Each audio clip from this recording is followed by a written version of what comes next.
देवीं सरस्वतीं व्यासं ततो जयमुदीरयेत्। अखण्डमण्डलाकारं व्याप्तमेन चराचरं तत्पदं दर्शितं येन तस्मै श्रीगुरवे नमः। ध्यानमूलं गुरुमूर्ति पूजामूलं गुरुपदं मन्त्रमूलं गुरुवाक्यं मोक्षमूलं गुरुकृपा। गङ्गातरङ्गरमणीयजटाकलापं गौरी निरन्तरविभूषितवामभागं नारायणप्रिय मनङ्गमदापहारं वाराणसीं पुरपतिं भज विश्वनाथम्। एक बार बोलो काशी विश्वनाथ भगवान के। नमामि अयोध्या भुवनैक वन्दितं नमामि सरजो सरिता सरिद्रां नमामि सेहनु मतपाद पंकजं नमामि तेरां पदाम्बुजं दयम्। एक बार बोलो श्री अवधाम के। श्री राम राम रघुनंदन राम राम श्री राम राम भरताग्रज राम राम श्री राम राम रणकरकस राम राम श्री राम राम शरणं भव राम राम। सियावर रामचंद्र के। वीणा को बजाते मंद मंद मुस्कराते अम्ब शारदा विशारदा को प्रथम है मनाऊं मैं। दूजे भयहारी भवहारी विनायक के चरण सरोज से सतिन को झुकाऊं मैं। करके फिर वंदना श्री अंजनी के नंदना के श्री सीताराम नाम गुणगान आज गाऊं मैं।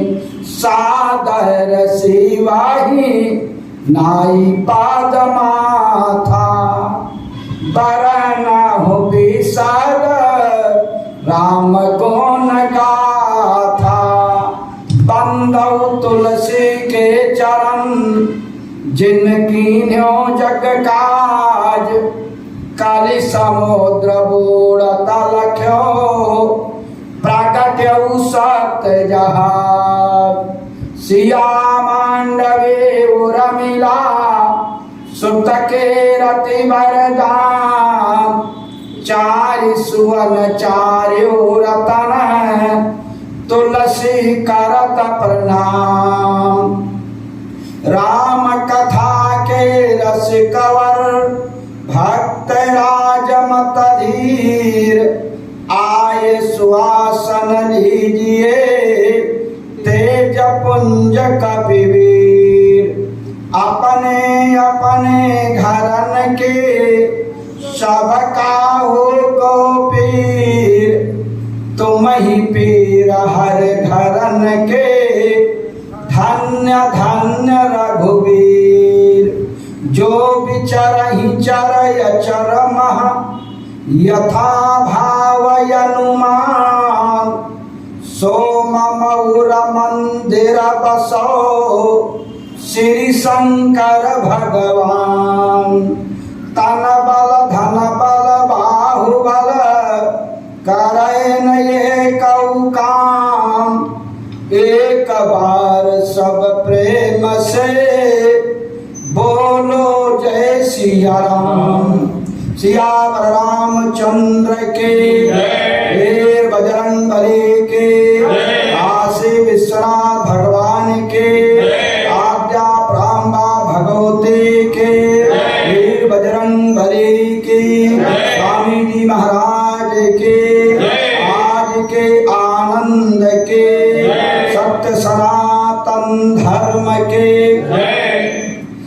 समुपस्थित धर्मानुरागी बड़भागी राम पदार्थ अनुरागी भक्तजन, सती सावित्री उर्मिला मांडवी के पवित्र चरित्रों का अवलोकन करने वाली शक्ति स्वरूपा माताओं बहनों, आज की संत मंडली, विद्वत मंडली, श्री स्वामी जी महाराज एवं भगवान की कथा सुधा का रसपान करने वाले अनंत बलवान वीर बजरंगबली हनुमान जी, आराध्य देव भगवान श्री रामचंद्र जी, गुरु और भूत भान भोलेनाथ, कथा सत्संग में आए हुए समस्त देवी देवतागण एवं बाल गोपाल, जब भगवान के बहुत बड़ी असीम अनुकंपा इस जीव के ऊपर होती है, तभी ऐसा पावन सुहावना अवसर प्राप्त होता है। क्योंकि ये सत्संग जो है, ज्ञान गंगा जो है, जो अमृत की धारा, सरोवर की धारा यहाँ पर प्रवाहित हो रही है, धीरे धीरे संपन्नता की ओर अग्रसर है और ये दुर्लभ है। क्योंकि चार मित्र थे और चार मित्र एक जगह आपस में बातचीत करने लगे कि भैया अगर अमृत मिल जाता और अमृत को पान कर लेते तो हम लोग अमर हो जाते, मरने का जो भय है ये भय समाप्त हो जाता, लेकिन अमृत कहाँ मिलेगा। तो उसमें से एक ने कहा कि मैंने श्रीमद् भागवत महापुराण में सुना है कि देवता और दैत्यों ने मिलकर समुद्र मंथन किया, 14 रत्न निकले और उसी में से अमृत भी निकला था। इसलिए जब समुद्र से अमृत निकला तो समुद्र में और अमृत होगा, इसलिए समुद्र में चला जाए वहीं पर मिलेगा। कहा नहीं। दूसरे ने कहा कि समुद्र में अमृत नहीं है, कहा चंद्रलोक में चंद्रमा के पास अमृत है, क्योंकि मोहिनी भगवान ने जो है देवताओं दैत्यों को बांटा था अमृत, और वही में राहु का सिर कटा। जो अमृत से बचा हुआ था उस अमृत को भगवान श्री विष्णु ने, मोहिनी भगवान ने चंद्रमा को दे दिया था। ये चंद्रलोक में अमृत है। तीसरे ने कहा नहीं, नागलोक में अमृत है। चौथे ने कहा युवती स्त्री के आधार में अमृत होता है। अब चार लोग चार प्रकार की बातें कर रहे हैं, कोई किसी की बात को मानने के लिए नहीं तैयार है। तब तक एक महात्मा जी पहुंच गए, संत जी पहुंच गए। संत ने कहा तुम लोग आपस में क्या बातें कर रहे हो, कौन से झगड़ा कर रहे हो। चारों ने कहा हम लोग अमृत को खोज रहे थे, तो यहाँ चार हैं, चार जगह बताते हैं और कोई किसी की बात को मानने के लिए तैयार नहीं। तो कहा कि कहाँ कहाँ तुम लोग बताते हो। तो पहले ने कहा कि सिंधु में बतावे कोई, चंद्र में लखावे कोई, अपनिता घर में कोई, शेष राजधानी में। तब महात्मा ने कहा ना समुद्र में अमृत है, न चंद्रलोक चंद्रमा में अमृत है, न नागलोक अमृत है, न पनिता युवती स्त्री के आधार में अमृत है। कहा क्या। तब महात्मा ने कहा कि तुम लोग अमृत के स्थान को बता रहे हो कि सिंधु में होत तो जल काहे खार होत, क्योंकि अमृत मीठा होता है, और अगर समुद्र में अमृत होता तो समुद्र का जल खारा नहीं होता, इसलिए समुद्र में अमृत नहीं मिलेगा। का सिंधु में होत तो जल काहे खार होत, अहोत ना कलंक पुनि चंद्रमा निशानी में। और अगर चंद्रमा के पास अमृत होता तो चंद्रमा में काला धब्बा नहीं होता, इसलिए चंद्रलोक में भी अमृत नहीं मिलेगा। तो कई युवती के अधर हो तो पति की न मृत हो, अब विसहू न हो तपुनि शेष राजधानी में। तब चारों ने कहा अच्छा तो बाबा तुम ही बताओ कहाँ अमृत मिलेगा। हम लोगों ने तो वेद पुराणों के अनुसार श्रीमद् भागवत देवी भागवत से प्रमाण दे करके हम लोगों ने ढूंढा सा, लेकिन आपने सब कुछ काट दिया। तो अच्छा बाबा आप तुम ही बताओ कि कहाँ पर अमृत मिलेगा।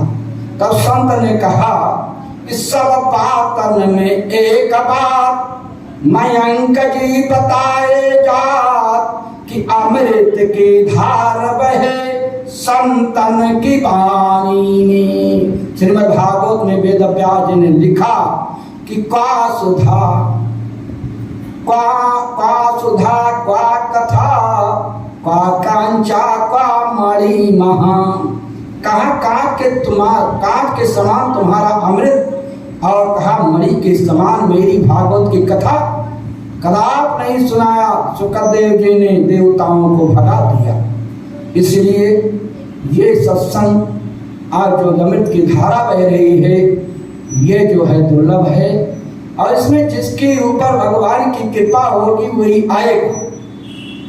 कि राम नाम दिया सुगम बही जाए उमा को नहाई। राम नाम दिया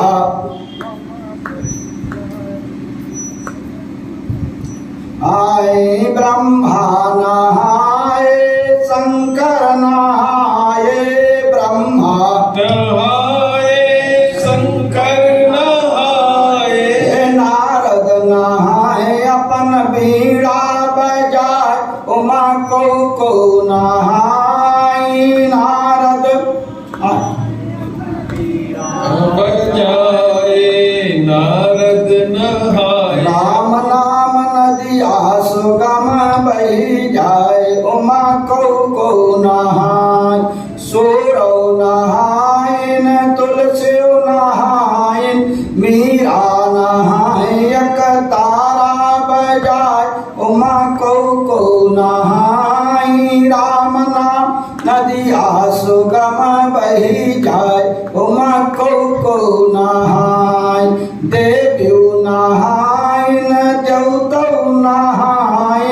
लड़के नहाय अपन हल्ला मचाए उमा को नहाय।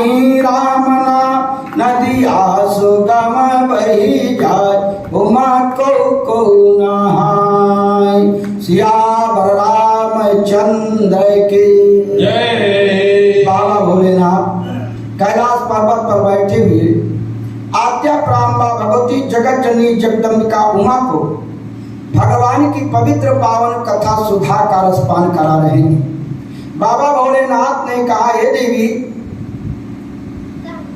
भगवान राम लक्ष्मण सीता को खोजते खोजते सबरी के यहाँ पहुंचे, और सबरी से जब पता पूछा तो सबरी ने कहा कि पंपा सरही जाऊ रघुराई। अब तहाँ होई यशोदेव मिताई। सो सीता करी खोज करई हैं, और जहाँ तहाँ मरकट कोटि पठई हैं, और वो तुम्हारा सहयोग करेंगे। उनके पास तमाम बानी सीना है, और उसको भेज करके सीता का पता लगा लेंगे और तुम्हारा कष्ट निवारण हो जाएगा। बाबा भोलेनाथ पार्वती से कहते हैं कि सबरी के बताने के अनुसार भगवान श्री राम पंपा सरोवर की ओर चल दिए और पहुंचे। सरोवर में जलपान किया। इसके बाद में आम के पेड़ के नीचे राम लक्ष्मण बैठ गए। आकाश मार्ग से देवनाथ जी जा रहे थे। देवनाथ ने देखा कि यार मेरे प्रभु नारी के विरह में दुखी होकर वन वन में घूम रहे हैं। पैर में ना चरण पादुका है ना कुछ है, नंगे पांव घूम रहे हैं। इसका कारण मैं हूँ, क्योंकि मैं अपने प्रभु को अगर श्राप नहीं देता तो आज मेरे प्रभु को अपना लोक छोड़ करके, सुख के सागर को छोड़ करके इस माया रूपी नगरी में दुख के सागर में उन्हें आने की आवश्यकता क्या थी? इसका कारण मैं हूँ। तो नारद जी बहुत दुखी हुए और नारद के आंखों से आंसू की धारा चलने लगी। बाबा भोलेनाथ पार्वती से कहते हैं कि बिरहावंत रघुनाथ ही देखी और नारद भासोच बिसेखी कि मोर साप करी अंगीकारा और राम सहत नाना दुख भारा। आप चल करके इनसे हम अपने जो हमारे मन में बात है उस बात को कह करके और अपने आप शांति को प्राप्त करने। ऐसा कह करके देवनाथ जी नीचे उतर आए। जिस शाम के पेड़ के नीचे प्रभु राम लक्ष्मण बैठे हैं, देवनाथ ने प्रभु राम को प्रणाम किया, नारद ने देवनाथ को प्रणाम किया। भगवान राम ने कहा लक्ष्मण से कि लक्ष्मण इनका आदर सत्कार करो। लक्ष्मण ने अपने अंग वस्त्र को जमीन पर बिछा दिया। इसके बाद में दोने में पानी ला करके देवनाथ के पाद प्रक्षालन किया, आदर सत्कार किया। नारद जी बैठ गए। भगवान राम ने कहा देवर्षि तुम दुखी दिखाई पड़ते हो, तुम्हारे मन में कोई ऐसा कष्ट है जिससे तुम्हारा चेहरा कुछ कुमलाया हुआ है। देवनाथ ने कहा प्रभु आपके विरह को देख करके मुझे बहुत बड़ा कष्ट है। हे नाथ ये बताइए, एक बात मेरे मन में है, मैं आपसे पूछूं, अगर आज्ञा हो तो पूछूं। भगवान राम ने कहा देवर्षि तुम हमारे अनन्य भक्त हो, पूछो जो मन में हो। देवनाथ ने कहा कि प्रभु ये बताओ कि हम आपके भक्त हैं कि नहीं हैं। भगवान ने कहा कि अरे देवर्षि इसमें कोई दो राय है, आप भक्तों में अनन्य भक्त हो। देवनाथ ने कहा तो बताओ प्रभु, अगर हमारे मन में ये विचार आया कि हमारे प्रभु श्री हरि क्षीर सागर में लक्ष्मी के सही निवास करते हैं, बाबा भोलेनाथ कैलाश पर्वत पर देवी पार्वती के साथ निवास करते हैं, मेरे पिता ब्रह्मा जी ब्रह्मलोक में सरस्वती के साथ निवास करते हैं और देवराज इंद्र स्वर्गलोक में सची के साथ निवास करते हैं। तो मेरे मन में इच्छा हुई कि मैं विश्वमोहिनी से विवाह करके मैं गृहस्थ आश्रम का आनंद लूं। तो है ना, आपने मेरा विवाह क्यों नहीं होने दिया? अगर मेरा विवाह विश्वमोहिनी के साथ हो जाता तो हम आनंद मगन से रहते, आप क्षीर सागर में रहते, आपको इस माया रूपी नगरी में आने का क्या कारण होता जो आप जो है इस तरह से विरही की तरह घूम रहे हैं, और मैं आपको श्राप क्यों देता कि बंचौ जमन मोहि धरि देहा असई तनु धरो श्राप ममएहा अममय अपकार कीन तुम भारी अनार्य विरह तुम हो दुखारी। तो देवनाथ ने प्रभु से पूछा कि जब विवाह में चाहू कीन्हा तो प्रभु के ही कारण करई न दीन्हा, तुम्हारा विवाह क्यों नहीं होने दिया? तब भगवान राम ने देवर्षि नारद से कहा हे देवर्षि तुम मेरे अनन्य भक्त हो और ये मेरा नियम है। भगवान राम ने राम गीता का उपदेश देते हुए देवनाथ से कहते हैं कि सुनी मुनि तो ही कहूँ सहरोसा भजई जमोहि तज सकल भरोसा तो करऊ सदा तिन कर रखवारी और जिमी बालक राखी महतारी। जो सब कुछ छोड़कर मुझे समर्पित हो जाता उसके चाहे अच्छे कर्म हो या बुरे कर्म हो, सत्कर्म हो या कुकर्म हो, सब मैं अपने ऊपर ले लेता हूँ। जैसे माता अपने बच्चे की रक्षा करती है उसी प्रकार से मैं अपने भक्त की रक्षा करता हूँ।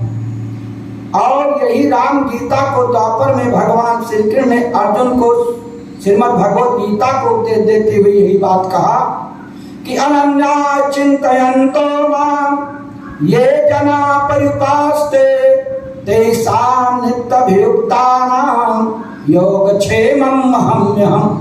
अनिश्चित भाव से ही प्रभु जो कुछ करने वाले आप हो, मैं निमित्त भाव हूँ, ऐसी भावना हो जाती है। उसके की हुई कर्मों के फल को मैं स्वयं अपने ऊपर ले लेता हूँ और उसको कर्म का कोई जो है फल नहीं हो, कर्म का कोई वो नहीं होता।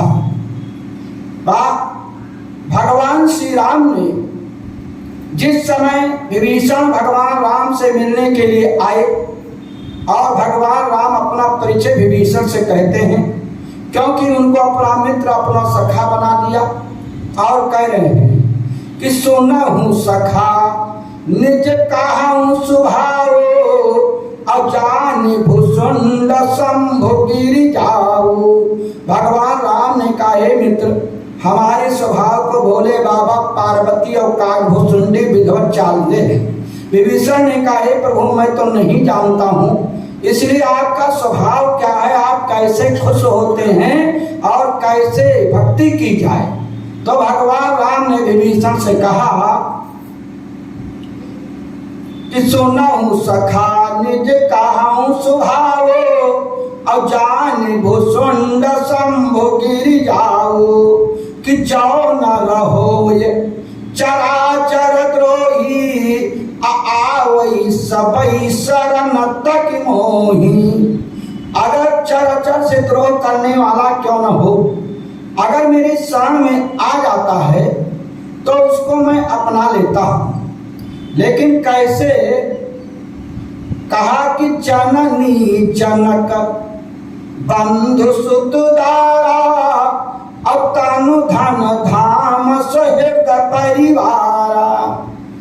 जो ये 10 माया के परिवार हैं, इनको त्याग करके नहीं कहा है, बल्कि इनकी ममता इनकी आसक्ति को त्याग करके जो मेरे में समर्पण कर देता है अपने मन को, कि जननी जनक, जननी माने माता, जनक माने पिता, बंधु माने भाई, सुहृद माने परिवार, पुत्र, धन, जितना कुछ है सब इसी में संसार है।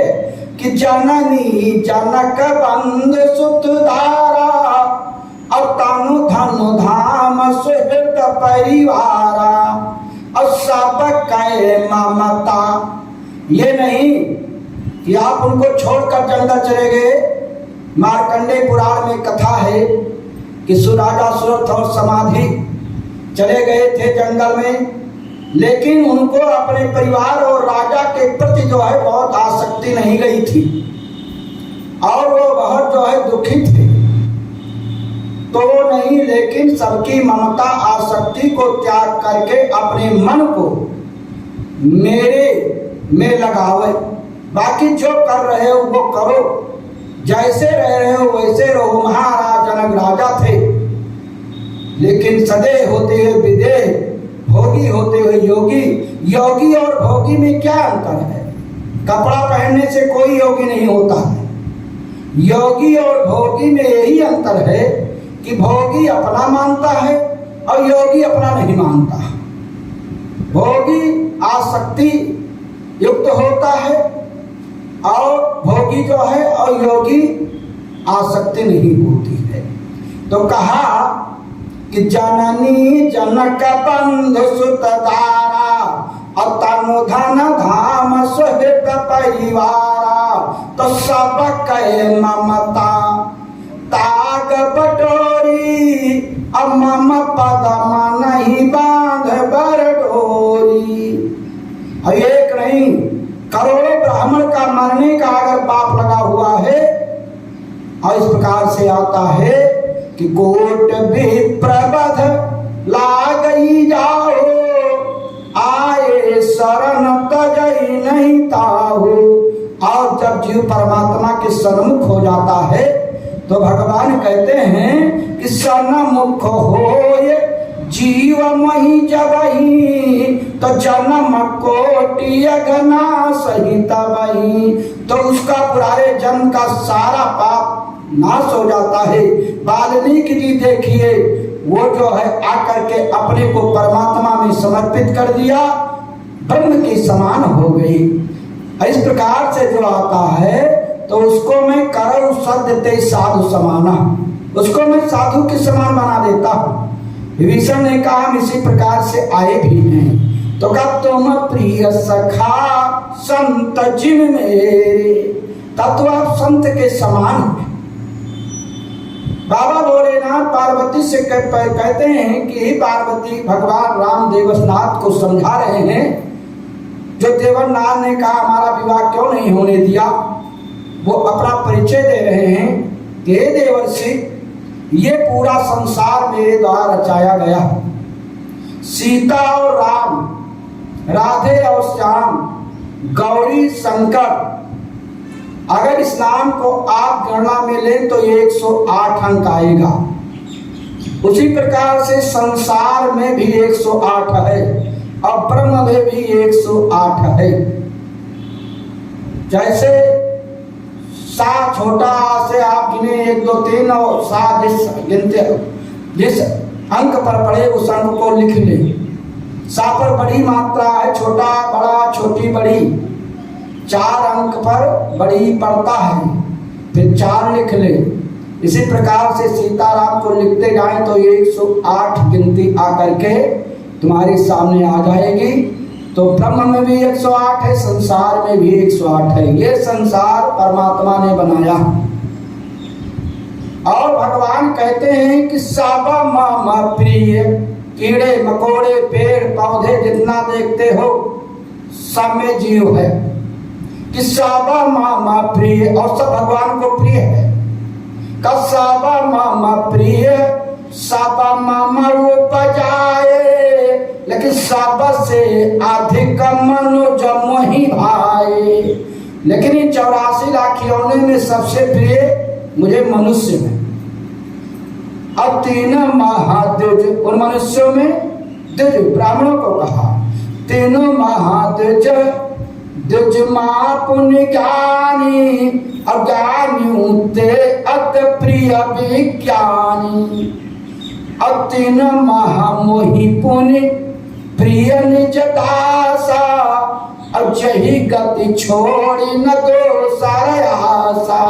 सबसे प्रिय मेरा भक्त है जो मुझे समर्पित है। भगवान राम ने राम गीता का उपदेश देते हुए देवनारद से कह रहे हैं कि जैसे एक पिता, उस पिता के 5 पुत्र हैं। कोई जो है ज्ञानी हुआ, कोई तपस्वी हुआ, कोई धनवान हुआ, कोई दानी हुआ, कोई सूर हुई मिलिट्री में चला गया, और एक पुत्र उसमें जो है ना पढ़े है, ना लिखे है, ना धनी है, ना कुछ है, बिल्कुल कोई उसके गुण नाम की चीज नहीं है। लेकिन उसके एक गुण है कि अपने पिता का भक्त है। उसके पिता कह रहे हैं कि बेटा इतनी टाइम तुमको प्रयागपुर जाना है। हाँ पिताजी जा रहा हूँ, जो कहे वो करने के लिए तैयार है। तो बताओ वो पिता अपने सभी पुत्रों से ज्यादा उस पुत्र को मानेगा जो उनकी आज्ञा को मानता है। भगवान कहते हैं कि एक पिता के विपुल कुमारा, हो ही पृथक गुण शील चारा। कौ पंडित कौ तापस ज्ञाता, कौ धनवंत सोर कौ दाता। ले सब पर पित ही प्रीत सम होई, ने कौ पितु भगत बचन मन कर्मा। और सपन हूँ जानी न दोसर धर्मा। तो सो सुत प्रिय पितु प्राण समाना, यद्यपि सो सब भांति अयाना। हर प्रकार से लेकिन वो पिता अपने उस पुत्र को सबसे ज्यादा जो है मानेगा, जो पुत्र अपने पिता की सेवा करता है, आज्ञा करता है, पिता के वचन मानता है। इसलिए हे देवर्ष नारद, तुम मेरे अनन्य भक्त थे, इसलिए मैंने तुम्हें माया के जंजाल में नहीं फंसाया। कि सुनि मुनि तो ही कहूँ सहरोसा, और भजई जमोहि तजी सकल भरोसा, तो करऊ सदा तिन कर रखवाई, अचिनी बाल कहीं राखी महतारी। बा भोलेनाथ पार्वती से कहते हैं, देवनाथ के शांति मिली और देवनाथ प्रणाम करके फिर अपने स्थान को चले गए। इधर भगवान राम लक्ष्मण सीता को खोजते खोजते आगे चल दिए कि आगे चले बहुरी रघुराया, और समूह का पर्वत निहराया। ऋषमुख पर्वत सामने पड़ा और वहां पर एक चौराहा पड़ गया। भगवान राम ने लक्ष्मण से कहा, भैया ये तो चौराहा है, कौन रास्ते पर चला जाए, किधर चला जाए। तो लक्ष्मण ने कहा कि भैया सबरी ने बताया था कि पंपा सरी जाओ रघुराई ताऊ ये सिकरी मिताई, यानी ये रास्ता सीधे वहीं पर जाता है, तो जो सीधे रास्ता गया उसी पर चला जाए। नहीं बताए होती कि आगे चौराहा पड़ेगा, दाएं मुड़ जाना या बाएं मुड़ जाना, ये तो नहीं बताया, ले सीधे चलो। अब राम लक्ष्मण दोनों भाई सीधे ऋषमुख पर्वत की ओर चल दिए और उस ऋषमुख पर्वत पर सुग्रीव बाली के भय से अपने मंत्रियों के सहित जामवंत अंगद हनुमान त्याग के साथ वहीं पर रह रहे हैं कि तहाँ रहा सचिव सहित सुग्रीवा, आवत देख अतुल बल सीमा। राम लक्ष्मण को धनुष बाण लिए आते हुए देखकर सुग्रीव थर थर कांपने लगा, ब्लड प्रेशर हाई हो गया। हनुमान जी ने कहा कि प्रभु क्यों कांप रहे हो, क्या बात है। सुग्रीव ने कहा, अरे हनुमान वो देखो तुमको नहीं दिखाई पड़ रहा है, दो पुरुष सीधा धनुष बाण लिए हुए आ रहे हैं। अति सभी तक कहा सुन हनुमाना, अपुरुष जुगल बल रूप निधाना। हनुमान जी ने कहा इसके लिए क्यों परेशान हो, अरे रास्ता है आते होंगे, कोई भी आवे उससे हमसे क्या टेंशन, इसके लिए क्यों परेशान हो। तब सुग्रीव ने कहा हम इसीलिए परेशान हैं कि पठय बाली हो या मन महिला, अभागौ तुरत तजौ या सैला। ये बाल के द्वारा भेजे तो नहीं आ रहे हैं, और अगर बाल के द्वारा भेजे हों तो हम भाग जाएं आगे, क्योंकि सुग्रीव भागने में बहुत माहिर है। जितना सुग्रीव भागना जानता है उतना बाली नहीं भागना जानता है। सुग्रीव को जब बाली ने पीछा किया मारने के लिए तो सकल भुवन में फिर बिहाला, और यहाँ आकर के पहुंच गए ऋषमुख पर्वत पर। तो हनुमान जी ने कहा अगर बाली से तुमको इतना डर है तो क्या बाली स्वयं यहाँ करके तुमको नहीं मार सकता है, जो तुम इस प्रकार से डर रहे हो। का इसीलिए मैं तो यहाँ रह रहा हूँ, क्योंकि बाली को श्राप है, यहाँ नहीं आ पाएगा। हनुमान जी ने कहा तो बाली को क्यों श्राप दिया, किसने दिया। तो सुग्रीव कहता है कि एक बार की बात है, दुंदम नाम का एक दैत्य आया और मेरे भाई बाली को ललकारा। बाली ने उसको पकड़ करके उसकी टांग को पकड़ करके फाड़ दिया और घुमा करके फेंका। मतंग ऋषि ऋषमुख पर्वत पर तपस्या कर रहे थे और दुंदुभ की लाश आकर उनके ऊपर गिरी, तपस्या भंग हो गई। मतंग ऋषि ने श्राप दे दिया, जिसने मेरी तपस्या को भंग किया है अगर ऋषमुख पर्वत के क्षेत्र में आएगा तो जलकर भस्म हो जाएगा। इहाँ साप बस आवत नाही, तदपस भीतर रहो मन माही। तो हनुमान जी ने कहा तो हमारे लिए क्या सेवा है। सुग्रीव ने कहा जाओ परीक्षा लो, देखो ये बाल के द्वारा भेजे हैं या कोई से राजी हैं, भटक गए हैं, इधर आ रहे हैं। और अगर बाल के द्वारा भेजे होंगे तो हमको इशारा कर देना, हम आगे ऋषमुख पर्वत के आगे हम भाग जाएंगे, हमारी जान बच जाए। तुम जाकर परीक्षा लो। बाबा भोलेनाथ पार्वती से कहते हैं कि पार्वती वीर बजरंगबली हनुमान जी प्रभु की परीक्षा लेने के लिए चल दिए। 4 भक्तों ने भगवान की परीक्षा लिया, राम की परीक्षा लिया। पहली परीक्षा तो सती ने लिया सीता का वेश बना करके कि राम भगवान है या मनुष्य है। सती की न सीता कर देखा, उनको पता चल गया। दूसरी परीक्षा इंद्र के पुत्र जयंत ने चित्रकूट में लिया, कौवा का रूप बना करके कि भगवान है या मनुष्य है। सुरपति सुतधर बाय सबेखा, असठ चाहत रघुपति बल देखा।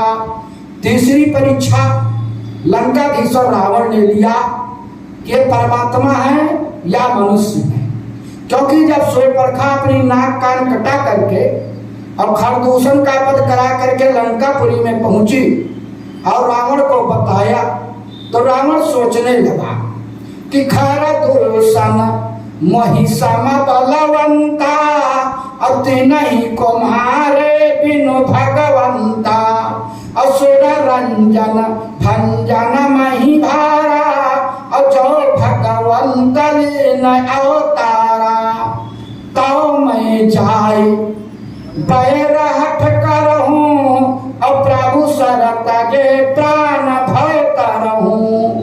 क्योंकि हई भजन न तामस देहा, अब मन क्रम वचन मंत्र दृढ़ेहा। ऐसा रावण ने मन कर्म वचन से संकल्प ले लिया कि अगर देवताओं के कल्याण के लिए पृथ्वी का भार उतारने के लिए वो परमात्मा ब्रह्म आए हुए हैं, क्योंकि खरदूषण को भगवान के अलावा कोई मार नहीं सकता है, और अगर वो आए हुए हैं तो मैं जा करके उनसे युद्ध ठान दूंगा और उनके हाथों से मर करके मुक्ति प्रदान करूंगा, क्योंकि इस तामसी शरीर से भजन नहीं हो पाएगी और मुक्ति नहीं मिल पाएगी। इस प्रकार से संकल्प लिया। फिर मन में विचार आया, मान लिया नारायण नहीं है तो अगर मनुष्य ठहरे तब, जो नर रूप भूप सुत को, तो हरि हूँ नार जी तरन दो। और अगर राजा के लड़के मनुष्य ठहरे तो उनकी नारी का हरण कर लाऊंगा, और आएंगे तो उनको हम मार देंगे। ऐसा विचार किया कि ये नारायण है या मनुष्य है। मारीच को निमित्त किया, लेकिन वहां पर रावण फेल हो गया। चौथी परीक्षा वीर बजरंगबली हनुमान जी प्रभु राम के लेने जा रहे हैं कि ये मनुष्य हैं कौन है। इसलिए बाबा भोलेनाथ पार्वती से कहते हैं कि हे पार्वती, विप्र रूप धरि कपिता गयो। हनुमान जी ने अपना रूप बदला और विप्र रूप धारण किया। पार्वती ने कहा, हे भोले बाबा, हनुमान जी बंदर पशु बने, पशु के बाद मनुष्य बने, मनुष्य के बाद में उन्होंने विप्र रूप के धारण किया। पार्वती ने भोले बाबा से कहा कि हे भोलेनाथ, कि बोली गिरिजा बचन विचारी, और सुनऊ नाथ यक विनय हमारी। कि पवन तनय बल पवन समाना, अबुद्ध विवेक विज्ञान निधाना। हनुमान जी ऐसा ज्ञानी, हनुमान जी ऐसा विवेकवान, बुद्धिमान, ज्ञानवान कोई भी नहीं है। तो जब हनुमत बल बुद्धि अपारा, तो विप्र रूप कही कारण धारा। और कौन भाव हनुमत उर भयऊ, जो कि विप्र रूप धरि कर तह गयो। हनुमान जी के अंदर कौन सा ऐसा भाव आया जो बंदर से मनुष्य बनी, और मनुष्य के बाद में उन्होंने विप्र धारण किया। बाबा भोलेनाथ ने कहा, ये देवी पार्वती, तुम जानती हो कि जब बाल रूप में तुमने दर्शन नहीं होने दिया, तब मैं अयोध्यापुरी में गया था ज्योतिषी ब्राह्मण का रूप धारण करके, और माता कौशल्या ने रामलला को आशीर्वाद प्राप्त करने के लिए मेरे चरण पर उनका सिर रखा और मेरा हाथ उनके सिर पर था। तो उस बदला को पूरा करने के लिए कि आज मैं स्वामी बन गया, हमारे प्रभु हमारे चरण पर उनका सिर था और मेरा हाथ उनके सिर पर था, जब तक ये बदला पूरा नहीं होगा तब तक हमें शांति नहीं। इसलिए हनुमान बाबा भोलेनाथ ने हनुमान जी के बंदर के रूप में अपना अवतार लिया। जानी समय सेवा सरस करब रहब हनुमान, और रुद्र देह तजने बस बानर भे हनुमान। तो पार्वती ने कहा कि हे भोले बाबा, जब सृष्टि के विधान में नहीं है, सब देवता बानर भालू बने पशु बने, तो हनुमान जी ने भगवान शिव ने वहां पर अतिक्रमण किया, तो वो बंदर रूप में जाती तो क्या परिचय नहीं हो पाता भगवान राम से। तो हनुमान जी ने कौन सा मन में विचार किया। बाबा भोलेनाथ पार्वती से कहते हैं कि हे पार्वती, कि हनुमत निज मन यह अनुमाना, कि प्रभु के सकल मरम है जाना। हनुमान जी भगवान राम के मरम को जान गए कि क्या, कि सुर महीसुर हरि जनयरु गाई, अब हमारे कुलइन पर न सुराई, अब कवचय भेद विप्र गुरु पूजा, अब यही सम विजय उपाय न दूजा, अथवा विप्रधेन सुर संत हित लीन मनुज अवतार, निज इच्छा निर्मित तनो माया गुण गोपाल।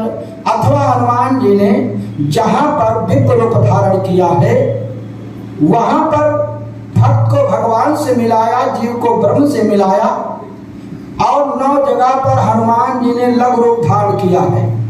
एक जगह अति लघु रूप धारण किया है, एक जगह मस्तक के समान रूप धारण किया है, एक जगह विभीषण के समान रूप धारण किया है, 2 जगह स्वर्ण के समान रूप धारण किया है, और 3 जगह हनुमान जी ने विप्र रूप धारण किया। पहला विप्र रूप धारण ऋषिमुख पर्वत पर किया, और दूसरा विप्र रूप कहाँ धारण किए, लंकापुरी में। विप्र रूप धरि वचन सुनाए, असुनत विभीषण उठित आए। विभीषण को राम से मिलाया, भक्त को भगवान से मिलाया, जीव को ब्रह्म से मिलाया। तीसरा विप्र रूप कहाँ धारण किया, नंदीग्राम में।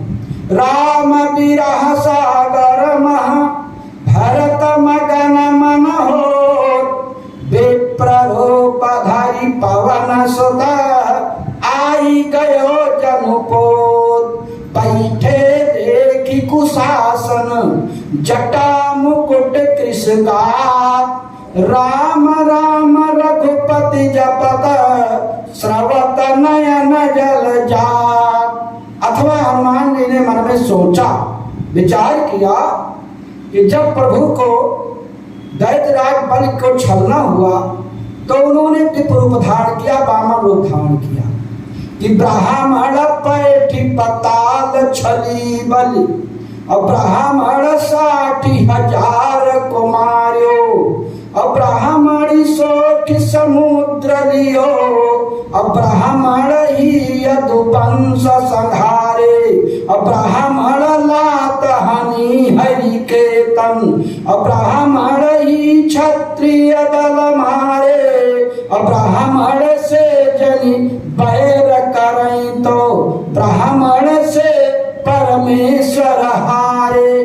तो हनुमान जी ने सोचा कि विप्र वेश से वहीं डरी गई हैं, अयाते बात सत्य सब कही हैं, और जब देख बई न कर्म न मैला, अर्थात बाल के द्वारा भेजे हैं, जान पाएंगे, तो भागऊ तुरत तजऊ यह सैला। सुग्रीव को इशारा कर देंगे, सुग्रीव ऋषिमुख पर्वत छोड़कर चला जाएगा, तो सुग्रीव ही जान ही बच जाई, और गुर दक्षिणा उऋण होई जाई, तो सोई भाव हनुमत उर भयऊ, इल विप्र रूप धरि कर तहाँ गयो। पार्वती ने कहा, हे भोले बाबा, जो हनुमान जी ने सोचा कि सुग्रीव की जान बच जाएगी, तो मेरी गुरु दक्षिणा उद्धार हो जाएगी। तो हनुमान जी की गुरु दक्षिणा से सुग्रीव के जान से लेने से क्या प्रयोजन है? हनुमान जी ने ऐसा क्यों नहीं सोचा कि सुग्रीव जान नहीं बच जाएगी, गुरु दक्षिणा उऋण हो जाएगी। बाबा भोलेनाथ ने कहा, पार्वती, कार्तिक कृष्ण चतुर्दशी को ठीक 12 बजे दीपावली के एक दिन पहले हनुमान जयंती मनाई जाती है। उस दिन ठीक 12 बजे रात्रि को गंधमार्दन पर्वत पर माता अंजनी के द्वारा वीर बजरंगबली हनुमान जी का अवतार हुआ। और हनुमान जी जब सुबह 6 घंटे के हुए तो हनुमान भूख लगी। तो हनुमान जी ने कहा, माता भूख लगी है, क्या खा ले? माता जी ने कहा, बेटा हमें तो कुछ दिखाई नहीं पड़ता है क्योंकि अंधी बनी बैठी हूँ, और कोई फल हो मीठा उसको खा लीजिए। हनुमान जी ने कहा, कैसे पता चले मीठा है खट्टा है? कतात मधुर सुंदर फल खाओ, जो लाल फल होगा वो मीठा फल होगा, उसी को खा लेना। प्रातः काल भगवान सूर्य पूरब दिशा की ओर निकले, लाल लाल बिल्कुल। हनुमान जी ने सोचा ये लाल फल है, माता ने कहा है अलाओ इसी को खा ले। हनुमान जी ने सूर्य को निगल लिया। और अमावस्या के दिन सूर्य ग्रहण लगता है। राहु उधर चला ग्रहण लगने के लिए सूर्य को खाने के लिए। हनुमान जी ने कहा, आज की व्यवस्था तो हो गई है लेकिन कल फिर भूख लगेगी, तो इसलिए चलो ये काला फल है, कच्चा फल है, नहीं मिलेगा तो इसी को खा लेंगे। ऐसा सोच करके 6 घंटे के हनुमान जी ने राहु के ऊपर झपट्टा मारा। राहु प्राण बचा करके भागा और जाकर देवराज इंद्र से कहा कि देवराज तुम्हारी शासन सत्ता में एक दूसरा राहु आ गया है। हम तो एक तरफ से खाना शुरू करते थे, वो तो पूरे सूर्य को निगल गया। देवराज ने कहा, मेरी शासन सत्ता में दूसरा राहु कहाँ से आके टपक पड़ा? देवराज इंद्र ऐरावत पर सवार होकर अपने हाथ में वज्र लेकर के और गंधमार्दन पर्वत पर पहुंच गए। 6 घंटे के हनुमान जी ने सोचा कि चलो कच्चा फल भग गया, कोई बात नहीं, सफेद फल है, पक्का फल है, गद्दर फल है। ऐसा समझ करके 6 घंटे के हनुमान ने ऐरावत पर सवार देवराज इंद्र के ऊपर प्रहार किया और देवराज इंद्र मूर्छित होकर गिर पड़े। जब होश आया, अरे मैं देवताओं का राजा आज एक छोटी सी पशु से पराजित हो गया। उन्होंने अपना वज्र जो है हनुमान जी के ऊपर चला दिया। हनुमान जी बेहोश होकर के गिर पड़े। ये सोचना जब पवन देवता को पता चली कि अनायास मेरे बेटे को देवराज ने बलि चढ़ा दिया है, तो पवन देवता ने संसार के जितने प्राणी हैं उनके प्राण वायु का संचरण करना बंद कर दिया। बस जितने प्राणी सब बेहोश पड़े। सभी देवताओं ने पवन देवता से कहा, प्राण वायु का संचरण करो, नहीं विधि का विधान बिगड़ा जा रहा है।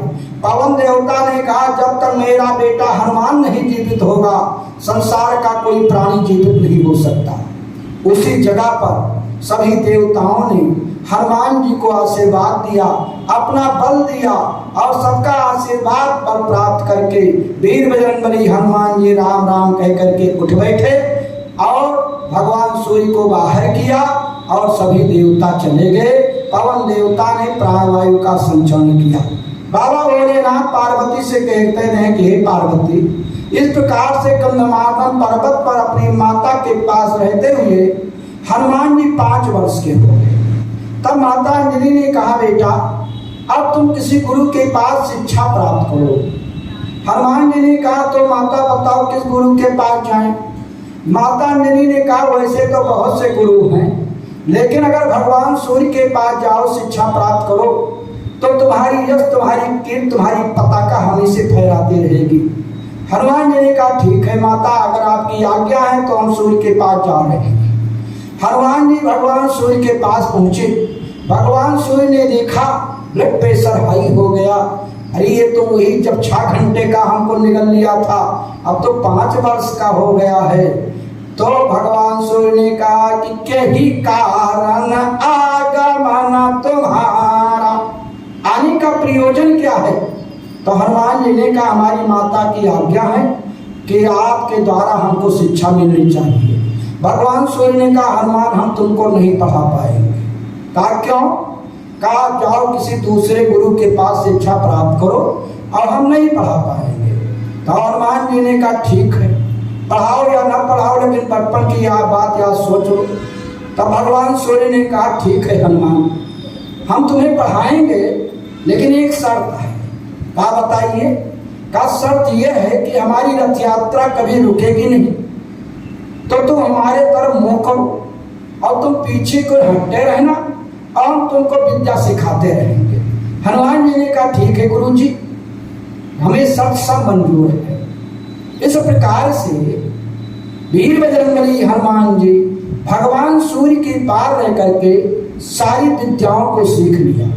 ये कथा गोस्वामी तुलसीदास ने अपने हनुमान बाहुर नामक पुस्तक में लिखा कि भानु सो पढ़न हनुमान गए भानुमन, अनुमान शिष्य लिखियो फेरी फारिसो, पाछिले पगन मन गगन मगन मन, चित्त को न भरम सुध बालक निहारिसो। सारी विद्याओं को सीख लिया। तब भगवान सूर्य ने कहा हनुमान, हमारे पास जो भी शिक्षा दीक्षा थी वो तुमको सब दे दिया। अब तुम्हारे समान कोई विवेकवान, बुद्धिमान, बलवान, ज्ञानवान कोई नहीं होगा। तुम्हारी यश, तुम्हारी कीर्ति पताका हमेशा फहराती रहेगी। जाओ। हनुमान जी ने कहा ठीक है गुरु जी, लेकिन कुछ दक्षिणा ले लीजिए। भगवान सूर्य ने कहा हनुमान, अब इससे बड़ी मुझको दक्षिणा क्या मिलेगी? तुम जैसा मुझको शिष्य मिला जिससे मेरा गौरव बढ़ गया, और इससे बड़ी दक्षिणा क्या चाहिए? हनुमान जी ने कहा नहीं गुरु जी, अगर दक्षिणा नहीं लोगे तो मेरी विद्या अधूरी रह जाएगी। अब भगवान सूर्य ने कहा तुमसे क्या दक्षिणा लें? तुम अनाथ हो, तुम्हारी माता अंधी है, तो तुमसे हम क्या मांग ले?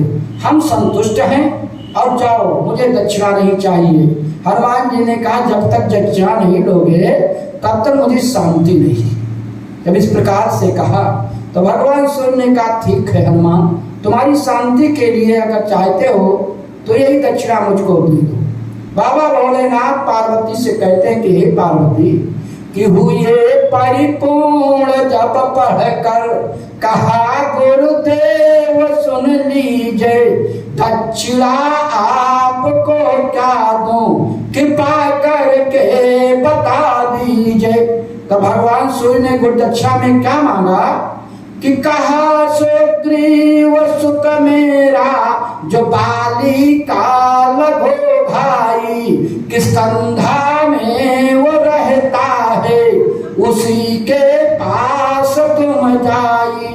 बाली इंद्र के अंश हैं और सुग्रीव सूर्य के अंश हैं, सूर्य के पुत्र हैं। इसलिए भगवान सूर्य ने कहा कि जो बाली का छोटा भाई सुग्रीव है ना, वो मेरा पुत्र है, और तुम किस कंधा में जाओ। तो हनुमान जी ने कहा तो वहां जाकर हमें क्या करना पड़ेगा? कर रहो तुम दूत बन करके और सुंदर नीत सिखलाना, मुसीबत आने पर भी तुम उसे मत छोड़ कर आना। और जाकर मेरे बेटे का साथ देना, कोई भी मुसीबत आवे तो मेरे बेटे के साथ रहना और किसी के पास नहीं जाना। आज बाली और सुग्रीव की भाई भाई की लड़ाई हुई, सब लोग बड़े का सहारा देते हैं, बड़े के तरफ रहते हैं, लेकिन हनुमान जी ने बाली को ठुकरा करके सुग्रीव के साथ आए। और जब हनुमान जी आए तो जामवंत नल अंदर सब नल चले आए। इसलिए हनुमान जी जो है आए तो बाली के साथ नहीं बल्कि सुग्रीव के साथ रहे, सचिव पद पर रहे। भगवान सूर्य ने हनुमान जी से कहा कि यही तो दक्षिणा मुझको लो वरदान यह मेरा, मिलेंगे राम जी आकर सदा कल्याण हो तेरा। तो सुन बानी गुरुदेव की हर्ष चले हनुमान, और रहने लगे सुग्रीव ढिल किस कंधाय स्थान। ये गुरुदक्षिणा हनुमान जी की कब पूर्ण हुई, कब उद्धार हुए गुरुदक्षिणा से? जब भगवान राम लंका विजय के उपरांत अयोध्यापुरी आए तो वहां पर कुछ उनके साथी जो थे वो साथ में आए थे। विभीषण आए थे, सुग्रीव आए थे, जामवंत आए थे, नल्ली अंगद, ये सब आए थे साथ में। विभीषण के पुत्र मार्कंडेय भी आए हुए थे। और फिर भगवान की राजगद्दी करने के बाद में भगवान राम ने सबकी विदाई किया। निषाद राज भी आया था। भगवान राम ने सुग्रीव को कहा जाओ तुम पंपापुर का राज देखो, विभीषण से कहा तुम लंका का राज देखो। और इस प्रकार से निषाद राज से कहा सदा रहो पुर आवत जाता। हे मित्र, हमारी अयोध्यापुरी को तुम 2-4 महीने में आते रहना, दर्शन देते रहना। पार्वती ने कहा कि उनको केवल बुलाया, आते जाते रहना, सबको तो भेजा नहीं, उनको ऐसी बातें क्यों कहा। भगवान राम ने कहा कि हे मित्र, अगर तुम मेरे पास आते जाते रहोगे तो मुझे वो बात याद आ जाएगी कि जब मैं वनवास की अवध में गंगा के घाट पर था तब मेरे पास के तुमको देने के लिए कोई उतराई नहीं थी, तो मुझे राजबंद नहीं होगा, राज का घमंड नहीं होगा। सदा रहो पुर आवत जाता। और विभीषण के पुत्र मार्कंडेय को रोक लिया, हनुमान जी को रोक लिया। और हनुमान जी को तो अयोध्या का राजा बनाया, मार्कंडेय को अयोध्या का कोतवाल बनाया। जो कनक भवन के बगल में मार्कंडेय है ना, अयोध्या जाए मार्कंडेय का अगर दर्शन नहीं करे तो फल नहीं मिलता है, क्योंकि काशी के विश्वनाथ हैं, वहाँ के कोतवाल काल भैरव हैं। इसी प्रकार से अंगद की विदाई करने लगे। अंगद तुम भी जाओ। अंगद रोने लगा, हे नाथ मरती बार नाथ मोहि बाली, अब गयो तुम्हारे को छे घाली। हे नाथ, जब मेरे पिता बाली ने अपने शरीर का त्याग करते समय मेरा हाथ आपके हाथों में दे दिया था, अब मुझे यहाँ से आप भेज रहे हैं तो मैं कहाँ जाऊँ। आप ही मेरे संरक्षक हैं। अगर यहाँ पर रहने के लिए मुझे कोई जगह नहीं है तो नीच टहल घर कहे सब करी हो, अब पद पंकज बिलो की भवतरी हो। आपके यहाँ नहीं झाड़ू बहारू का काम करूँगा, सफाई का काम करूँगा, और जब आएंगे आपका चरणार बिंद देख करके मैं धन्य हो जाऊंगा। हे प्रभु, मुझे मत भेजो। जब इस प्रकार से अंगद रोने लगे तो भगवान राम ने अंगद को उठाकर अपने हृदय से लगा लिया और अपने गले में जो माला पहने हुए थे वो माला अंगद को पहना करके और कहा, अंगद तुम जाओ, सुग्रीव को मैंने पंपापुर का राज दिया है और युवराज पद तुमको दिया है, इसलिए उनका सहयोग करो। अंगद चले गए, लेकिन हनुमान जी, अब भगवान राम ने भरत शत्रुघ्न लक्ष्मण और हनुमान से कहा कि जाओ, मेरे ये सखा हैं, सब जा रहे हैं अपने अपने वतन को, और जा करके इनको ससम्मान भेजाओ। सभी भाई जा करके सम्मान से सुग्रीव विभीषण जितने थे, नल नील अंगद हनुमान अंगद सबको जो है भेजाए। और इसके बाद में सभी लौटे। बाबा भोलेनाथ पार्वती से कहते हैं कि अति आदर सब कपि पहुँचाए, अभ्राता न सहित भरत तब आए। अब जब भरत लक्ष्मण शत्रुघ्न जब लौट पड़े तो वीर बजरंगबली हनुमान जी सुग्रीव के चरणों में लिपट रोने लगे कि तब कपीस चरण गहिनाना, अभिनय भात कीन्हो हनुमाना। हनुमान जी हाथ जोड़कर सुग्रीव से कहने लगे कि हे प्रभु, मुझे प्रभु ने नहीं भेजा है, रोक लिया है, तो 10 दिन की मुझे छुट्टी दे दीजिए। 10 दिन की सेवा करने के बाद में मैं तुम्हारी चरण सेवा में आ जाऊंगा, क्योंकि गुरुदक्षिणा में आए हैं ना। जब तक सुग्रीव उनको नहीं मुक्त करते हैं तब तक हनुमान की गुरुदक्षिणा नहीं पूरी होती है। इसलिए हनुमान जी अपने गुरु के पुत्र सुग्रीव से कह रहे हैं कि दिन 10 करी रघो पति पद सेवा, पुनीता वचारण देखियाऊं देवा। फिर सेवा में आ जाऊंगा। सुग्रीव ने कहा हनुमान तुम धन्य हो, तुम जैसा भाग्यशाली कोई नहीं है। न हमको रोका, हम भी रुकना चाहते थे। अंगद ने देखो कितना अंगद रोए, कितना रोए। उसके पिता ने उनके हाथ में दे दिया था, उनको भी समझा बुझा करके भेजा, किसी को नहीं रोका। लेकिन हनुमान तुम परम भाग्यशाली हो, परम बड़भागी हो। हनुमान सब नहीं बड़भागी, नहीं को रामचरण अनुरागी। और हनुमान तुमको प्रभु ने रोक लिया, तुम 10 दिन की मुझे छुट्टी मांग रहे हो, लेकिन जाओ मैं तुम्हें जन्म जन्मांतर के लिए छुट्टी देता हूँ। अब तुमको मेरे पास आने की आवश्यकता नहीं, तुम प्रभु की सेवा करो। सुग्रीव ने कहा कि पुण्य पुंज तुम पवन कुमारा, असेवहु जाई कृपाया गारा। हनुमान जी की दक्षिणा वहीं पर मुक्त हुई और हनुमान जी भगवान राम की चरण सेवा में आज भी विराजमान रहते हैं। हनुमान के समान कोई बड़भागी नहीं है। आइए प्रसंग कहाँ चल रहा था? प्रसंग चल रहा था बाबा भोलेनाथ पार्वती से कहते हैं कि हनुमान जी प्रभु की परीक्षा लेने के लिए विप्र रूप धारण करके उनके पास पहुंचे। कि विप्र रूप धरि कपितः गयऊ। अब जैसे आगे बढ़ाया भागी कि माथनाई पोछक यश भयऊ। पार्वती ने कहा रुक जाओ भोले बाबा, कहा क्या बात है? भोले पार्वती ने कहा कि विप्र वेश में पवन सुत अक्षत्र वेश रघुनाथ, कारण कौन सुजानि कहे तिनहि नवायऊ माथ।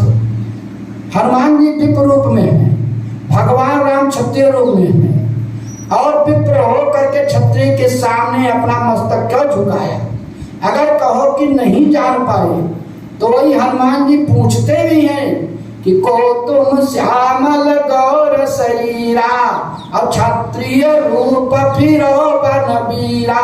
क्षत्रिय रूप को जानते हुए और विप्र हो करके क्षत्रिय के सामने अपना मस्तक क्यों झुकाया? तब बाबा भोलेनाथ कहते हैं कि हे पार्वती सुनो, का ब्रह्मचारी थे पवन सुत अबान प्रस्थ रघुनाथ, ऊंचा आश्रम जानि गए तिनहि नवायऊ माथ। 4 आश्रम होते हैं, ब्रह्मचर्य, गृहस्थ, वानप्रस्थ, संन्यास। तो हनुमान जी पहले नंबर पर है, ब्रह्मचारी हैं। भगवान राम गुरु के आज्ञा का ब्रह्मचर्य पालन किया, गृहस्थ आश्रम में प्रवेश किया, वानप्रस्थ तीसरे नंबर पर चल रहे हैं। इसलिए ऊंचा आश्रम समझ करके उन्होंने मस्तक झुकाया। लेकिन पार्वती को इस उत्तर से संतुष्टि नहीं हुई। तब भोले बाबा ने दूसरा उत्तर दिया कि विप्र वेश की रक्षा कर न सके कपिराय, अब राम लखन के तेज से बोले शीश झुकाए, क्योंकि उघरे अंत न हो निभाओ, अब काल ने मजिम रावण राहु। कहीं असली ब्राह्मण थे, विप्र वेश बना करके गए थे, नकली रूप धारण करके गए थे, लेकिन उनके सामने इनका मस्तक स्वयं झुक गया। अब जब विप्र देवता ने भगवान राम के सामने मस्तक झुका करके प्रणाम किया, दंडवत किया, तो भगवान राम मुस्कुराए। आशीर्वाद तो आशीर्वाद को नहीं दिया और वो मुस्कुराए। लेकिन लक्ष्मण जीव हैं, लक्ष्मण नहीं जान पाए और कहा भैया हम लोग जो है ब्राह्मणों का सम्मान करते हैं, उनको मस्तक झुकाते हैं, उनसे आशीर्वाद लेते हैं, और ये विप्र देवता हमको दंडवत बजा रहे हैं, कैसे विप्र देवता है? तब भगवान राम मुस्कुराए कि तब बोले रघुवंश कुमारा, अब विधि का लिखा को में टनहारा। अब हनुमान जी परीक्षक बन करके गए हैं ना, परीक्षा लेने के लिए, तो विप्र रूप धारण किए हैं। भगवान राम से पहले भौकाल बना करके कठोरता में प्रश्न किया कि को तुम श्यामल गौर शरीरा, क्षत्रिय रूप फिरो बनबीरा। तुम सामने गोरे क्षत्रिय रूप में यहाँ पर कहाँ आ गए, क्यों घूम रहे हो? लखन लाल ने कहा भैया ये हमको नकली क्षत्रिय बता रहे हैं। भगवान राम ने कहा इसके लिए क्यों परेशान हो, वो कहाँ श्री विप्र है जो जैसा है वैसा ही देखता है, इसलिए नकली विप्र बनकर आए हैं तो नकली क्षत्रिय बता रहे हैं। भाई जैसा शीशा होगा वैसा देख, चोर चोर के समान सबको दिखलाता है। इस प्रकार से जो है अब भगवान राम कुछ नहीं बोले।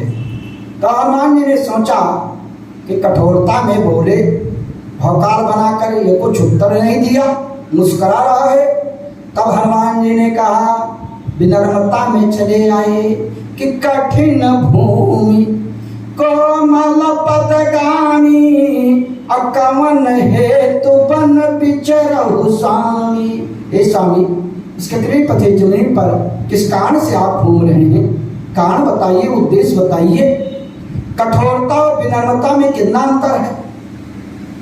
दांत दो बार निकलता है, एक दूध का दांत, एक अन्न का दांत। और शरीर बुढ़ापे तक अगर जी जाओ तो पहले ही साथ छोड़कर चला जाता है, बाद में आता है, शरीर के बाद में आता है, जन्म लेने के बाद में दांत आता है, पहले चला जाता है। क्यों? क्योंकि दांत को घमंड है, अभिमान है कि जो मुझसे टकराएगा चूर चूर हो जाएगा। और जीभ साथ में आती है और साथ में जाती है, जिम दसन मह जीभ बिचारी। इले विनम्र बनो, कठोर न बनो। विनम्र बनोगे सबके प्यारे रहोगे, सरल रहोगे सबके प्यारे रहोगे, कठोर रहोगे सब मार भगा करोगे। इसलिए जो है जब नहीं बोले तब हनुमान जी ने तीसरा प्रश्न किया कि तुम तीन तियौमा को, कि ब्रह्मा विष्णु महेश तीनों देवताओं में से नहीं है, कौन नहीं बोले?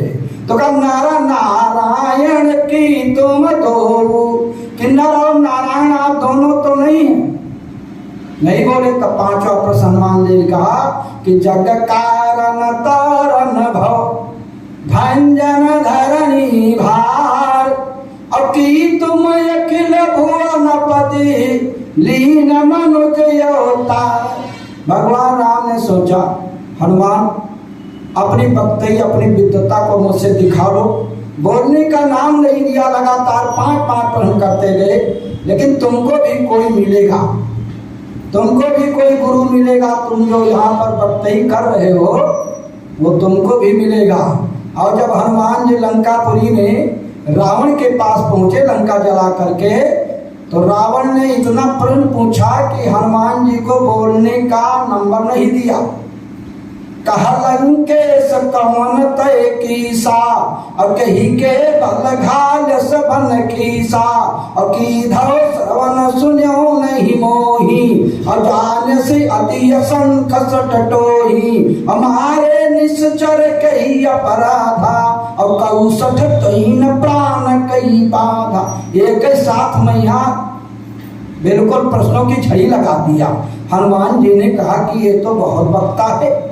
तब जब अंगद जाने लगे संधि दूत बनकर, तो हनुमान जी ने कहा, अंगद एक बात है, रावण जब पूछे रखता है तो बोलने का चांस नहीं देता है, एक बात जान लिए जीगा। अंगद ने कहा ठीक है। ये मंत्र हनुमान जी ने बता दिया था अंगद से।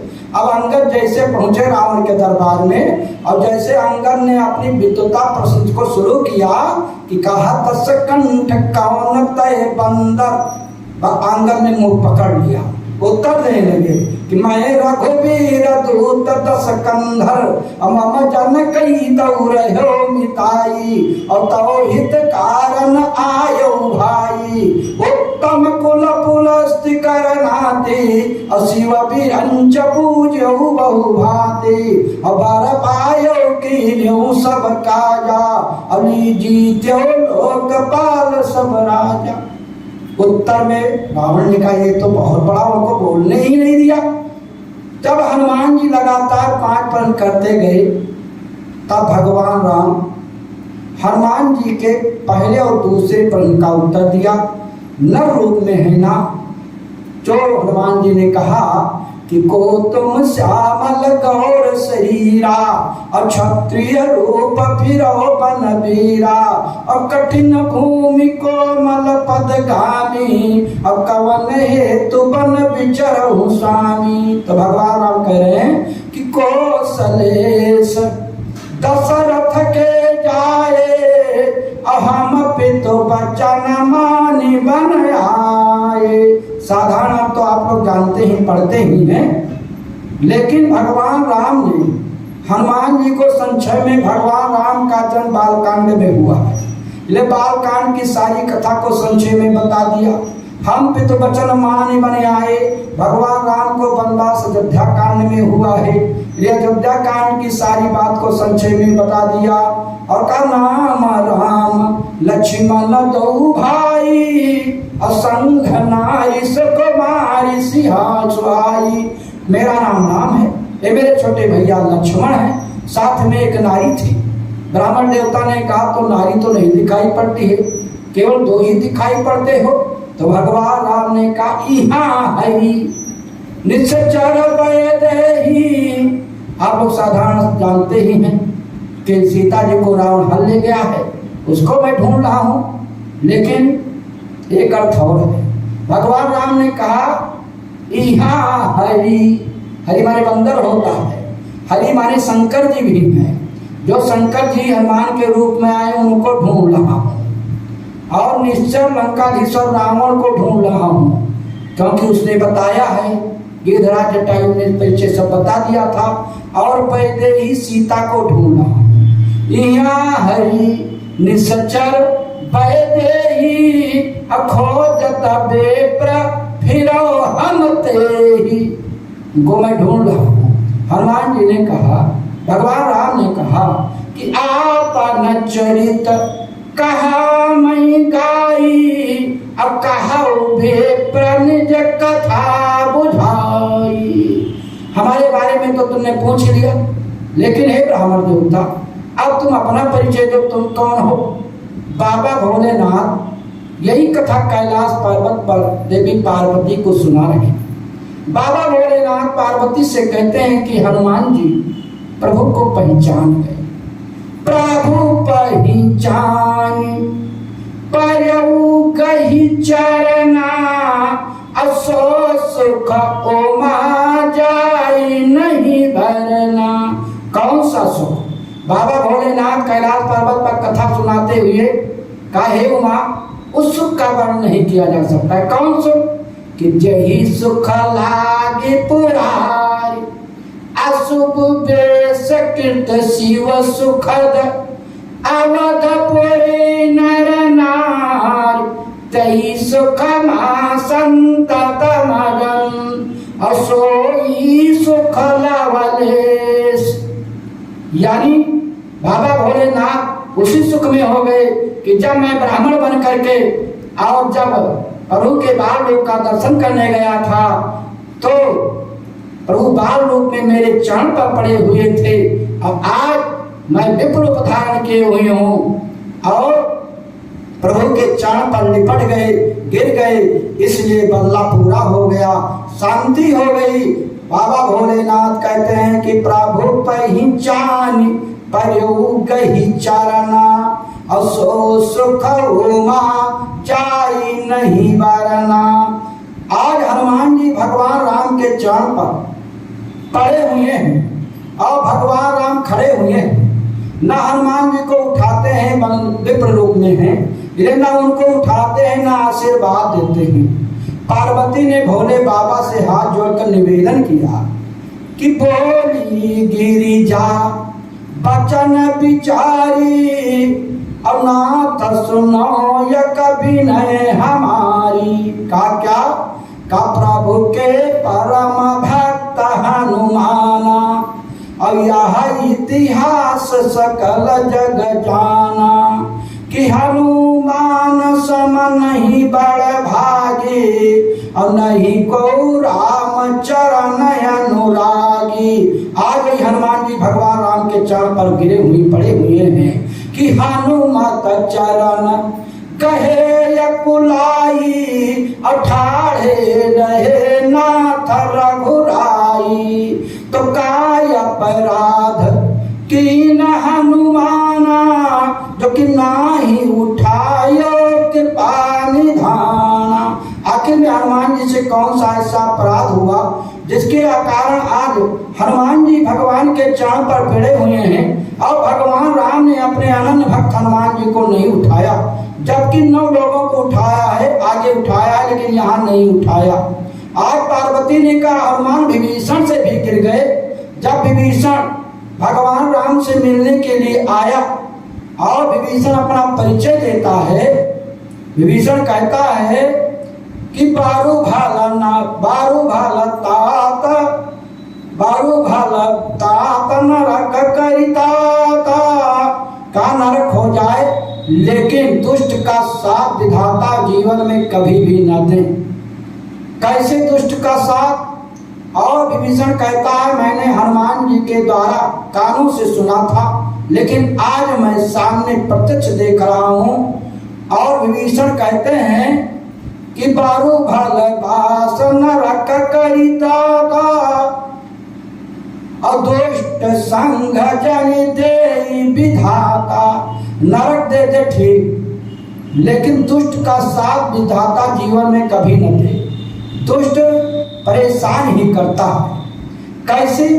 प्याज है, प्याज को पीस करके अमृत में घोर दो, चंदन की छां के नीचे उसको सुखाओ, बेला की कली में लपेट कर धरो और सूंघो तो उसकी सुगंध दुर्गंध जो है वो कहीं नहीं जाएगी।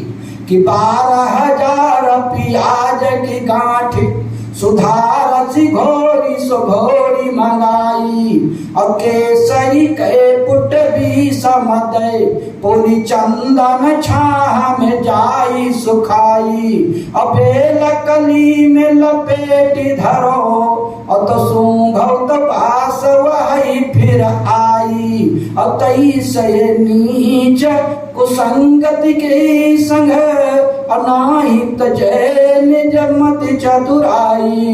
बर भल भास नरक करिताता अदुष्ट संग जनि देहि विधाता। एक हंस थे, कौवा थे। हंस कौवा में दोस्ती हो गई। एक दिन हंस ने कौवा से कहा मित्र अपना जन्म स्थान दिखा दो। हंस ने कहा, कौवा ने कहा पहले तुम अपना जन्म स्थान दिखाओ। हंस कौवा को लेकर मानसरोवर में पहुंचा। कहा मित्र यही मेरा स्थान है, और हमारे देखिए सब परिवार के लोग हंस कैसे यहाँ जो है कलरव कर रहे हैं। कौवा ने कहा यही तुम्हारा स्थान है, तो आज से हमारी तुम्हारी मित्रता समान। हंस ने कहा क्यों, मेरा स्थान नहीं अच्छा लगा? कौवा ने कहा बैर और प्रीत बराबर में होती है।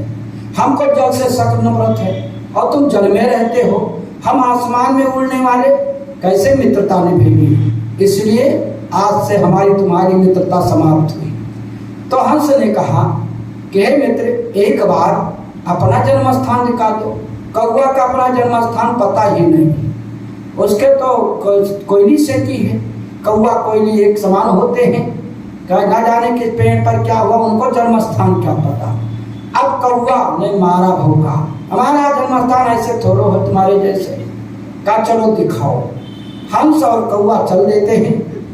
कौवा छोटा सा उड़ता चला जा रहा है, हंस मेरा थक गया, मित्र कितनी दूर है? अरे चले आओ, अब थोड़ी दूर है। कहा चला नहीं जाता है। एक बरगद का पेड़ है जंगल में, उसी बरगद के पेड़ के ऊपर कौवा और हंस बैठ गए। एक राजा शिकार खेलने आया था और रेशमी चादर बिछाए हुए उसी बरगद के पेड़ के नीचे लेटा है, सो रहा है। भगवान सूर्य की किरण सीधे राजा के मुखमंडल पर पड़ रही है और राजा सो रहा है, लेकिन उसके मुख पर पसीने की बूंदें टपक रही हैं। कौवा और हंस डाल पर बैठे हैं। हंस की तुलना संत से की गई है। हंस को दया आ गई कि ये राजा बहुत परेशान हो रहा है, इसलिए भगवान सूर्य की वो गर्मी हंस ने अपने पंख फैलाकर अपने ऊपर ले लिया, राजा के मुखमंडल पर छाया कर दिया। बगल में कौवा बैठे थे। कौवा ने अपना कार्य किया, बीट कर दिया, टट्टी कर दिया। बीट जब राजा के मुख पर पड़ी, नींद टूटी तो वो बगल हो गए। हंस परोपकार में लगा हुआ।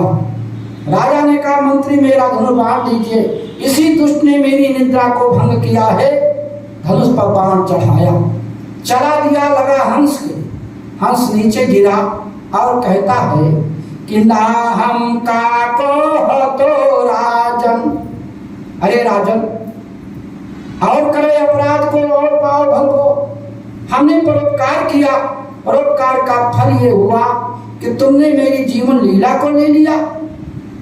राजा ने देखा, अरे हंस, हंसो यम निर्मल जले, अरे हंस तू निर्मल जल में रहने वाला यहाँ कहाँ पहुंच गया। और जब तुमने कहा कौआ ने तुम्हारे साथ भेंट किया, तुम्हारी निद्रा को जगाया, उसका कुछ नहीं किया, बल्कि और करें अपराध को और पाप भर हो। तो सुनो, राजा ने कहा कि दुष्ट संघ प्रभावेण जातम जन्म निरर्थकम, दुष्ट का साथ करने का ये फल है कि आज तुम्हारी जीवन लीला जा रही है। ये बारू भल बास नरक कारिता, दुष्ट संघ जानी देई विधाता। विभीषण कहते हैं कि सर्वन सुजस सुनि आयो प्रभु वंजन बहुवीर, अत्राहि ताहि आरति हरण शरण सुखद रघुवीर। तव सकई परत दंडवत देखा, अतुरत उठे प्रभु हरस अभिषेखा। अदीन बचन मन प्रभु की भावा, अभुज उठाई गई हृदय लगावा। पार्वती ने विभीषण को उठा करके अपने हृदय से लगा लिया। लेकिन काय अपराध कि न हनुमाना, जो कि नाही उठायो कृपा निधाना। आज हनुमान जी भगवान राम के चरण पर गिरे हैं। भगवान राम ने हनुमान जी को क्यों नहीं उठाया? बाबा भोलेनाथ ने कहा पहली बात तो ये नहीं उठाया कि हनुमान जी विपुरूप धारण किए हुए पड़े हुए थे। अगर भगवान राम उनके परसे पर हाथ धरते, आशीर्वाद देते तो मर्यादा के खिलाफ होती, क्योंकि सुर महिषुर हरिजन अरुगाई, हमरे कुल इन पर न सुराई। और हम विप्रधेन सुर संथित लीन मनुजी अवतार, इसलिए उनको नहीं उठाया। दूसरा कारण यह है, भगवान श्री उमा से कहते हैं कि हे उमा, कि रघुपत निज मन यह अनुमाना। भगवान राम ने सोचा कि रघुपत निज मन यह अनुमाना, और कि हनुमत, भगवान राम ने अपने मन में सोचा। और हनुमान भगवान राम का डिमडिम घेउस क्या है कि सोई सेवक प्रियतम मम सोई, अमम अनुशासन मानई जोई। कि निरमल मन जन सो मोहि पावा, अमोहि कपट छल छिद्र न भावा। और हनुमान जी विप्रलोक में पहुंचे हैं कि हनुमत कपट हृदय नहीं होते, तो बंदर से ब्राह्मण क्यों बनते। तो अंतरता सुपुई पहचाना, और आते दुखी भय भगवाना। तो कपट भेष जान, कपट भेष प्रभु जब ही जाना, तो नाही उठायो कृपा निधाना। उनके विप्रवेश को देखकर और भगवान राम ने नहीं उठाया, तो हनुमान जी स्वयं उठ करके खड़े हुए और भगवान राम से रो करके कहने लगे कि हे प्रभु, मैंने अपने स्वामी के कहने के अनुसार ऐसा किया। घर बट रूप पवन सुत जाई, जा करके ब्राह्मण का रूप धर करके जा करके परीक्षा लो। तो मैंने अपने गुरु के पुत्र के गुरु के वचन को मान करके मैंने ऐसा किया। लेकिन आप तो सर्वज्ञ हैं, अगर आपका भक्त कहीं डगमगा जाए तो आपको तो संभाल लेना चाहिए। नहीं प्रभु, मुझे आपने बिसरा दिया। हनुमान जी रोने लगे। और इसके बाद में फिर जब इस बात को सोई सेवक प्रियतम मम सोई, मम अनुशासन मानई जोई। और इसके बाद में जब हनुमान जी ने अपना विप्र रूप त्याग करके असली रूप में आए, बंदर के रूप में आए, तब भगवान राम ने हनुमान जी को उठा करके अपने गले से लगा लिया कि कपट वेश त्यागो हनुमाना, और तब ही उठायो कृपा निधाना। कि अस कही पर्यो चरण अकुलाई, निज तनु प्रकट प्रीत उर छाई। और तब रघुपति उठाय उर ला और निज लोचन जल सींच जुड़ावा।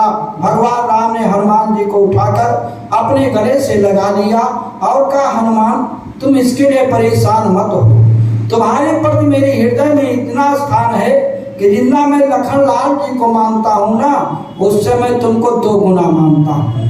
भगवान राम ने हनुमान जी को खुश करते हुए कहा कि सुन कपिजिया मानसी जनिऊना अतय मम प्रिय लक्ष्मण ते दूना। पार्वती ने कहा, भोले बाबा यहाँ पर प्रभु राम ने पक्षपात किया, क्योंकि लखन लाल जी का त्याग सारा मिट्टी में मिला दिया और हनुमान जी को लखन लाल से दूना कह दिया। भगवान शिव ने कहा, नहीं, लखन लाल जी से हनुमान जी दूने हैं। तो भगवान पार्वती ने भोले बाबा से कहा, हे भोले बाबा ये बताओ कि जन्म में एक संग सब भाई, अभोजन शयन के लीलई काई, साथ साथ खेले साथ साथ खाए, अब कारण भेद पवित विवाह, असंग संग सब भय उछाहा। यज्ञोपवीत संस्कार सब कुछ साथ साथ हुआ, यहाँ तक विवाह भी साथ हुआ। महाराज जनक की प्रतिज्ञा थी, जो भगवान शिव के धनुष को तोड़ेगा उसी के साथ मैं सीता का विवाह करूंगा। शिव के धनुष को राम ने तोड़ा, राम और सीता का विवाह होना चाहिए, लेकिन चारों भाइयों का विवाह हुआ। यहाँ तक कि अयोध्या के जितने कुंवारे बालक गए थे बाराती में, उन सब का विवाह हुआ, क्योंकि गोस्वामी तुलसीदास ने मानस में लिखा है कि जनक का भवन की शोभा जैसी, और गृह गृह पुर प्रति देखिए तैसी। जो महाराज दशरथ के यहाँ, जनक के यहाँ व्यवस्था थी, वो मिथिलापुरी में तमाम घरों में देखी गई। इसका मतलब कि विवाह सबका हुआ। तो आज जो है समानता देखिए कि सम समधि देखे हम आजू। अगर राम में 2 अक्षर है तो सीता में 2 अक्षर है, लक्ष्मण में अगर 3.5 अक्षर है तो उर्मिला में भी 3.5 अक्षर है, भरत में 3 अक्षर है तो मांडवी में 3 अक्षर है, शत्रुघ्न में 4 अक्षर है तो सुकीर्णन में भी 4 अक्षर है। अगर सुनैना में 3 अक्षर है तो कौशल्या कैकेयी सुमित्रा में 3 अक्षर है। अयोध्या में सरजू नदी बहरी 3 अक्षर है तो वहां पर गंडकी नदी है 3 अक्षर है। अवधपुर में 5 अक्षर है तो जनकपुर में 5 अक्षर है। और माँ चक्रवर्ती ने महाराज दशरथ जो है उनके दशरथ के 4 अक्षर है, तो चिरधर में भी 4 अक्षर है। सम समधि देखे हम आजू। पार्वती ने कहा कि कारण भेद पवित विवाह, असंग संग सब भय उछाहा। और लखनलाल ने इतना बड़ा त्याग किया कि सर्वस त्याग भ्रात संग आए, प्रभु सेवा में तन मन लाए।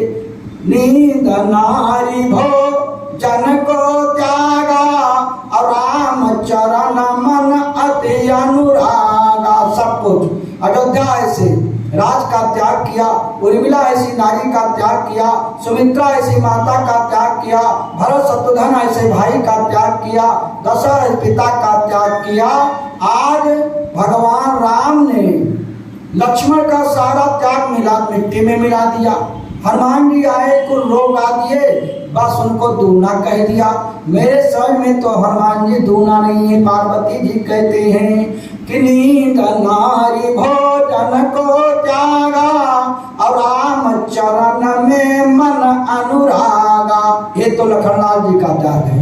और हनुमान जी ने क्या किया कि वो तो हनुमान आज हैं भेंटे, अब बचन कहे कछु प्रेम लपेटे।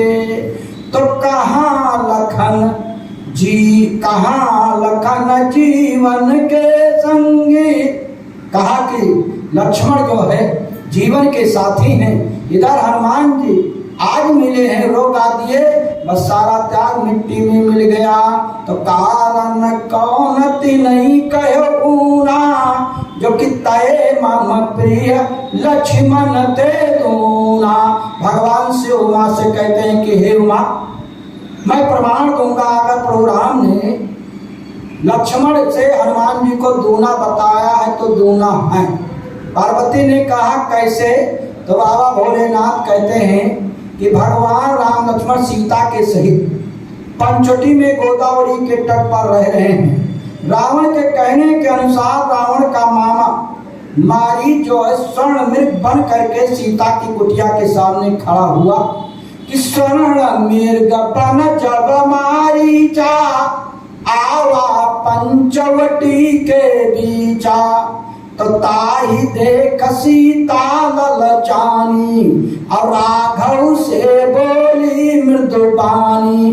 एक पतिव्रता धर्म का पालन करते हुए सीता ने अपने पति भगवान राम से हाथ जोड़कर निवेदन किया कि सुनहु देव रघुवीर कृपाला और यही मृग कर अति सुंदर छाला। हे नाथ, ये मृग की छाल बहुत सुंदर है, इसको ले आओ और जब मैं अयोध्यापुरी जाऊंगी तो वहां दिखाऊंगी कि जंगल में स्वर्ण के समान मृग होते हैं। भगवान राम ने कहा सीते इसीलिए मैं तुमको नहीं ला रहा था, अब तुम यहाँ जो देखोगी नई चीज हो मांगोगी। भगवान राम ने इनकार कर दिया।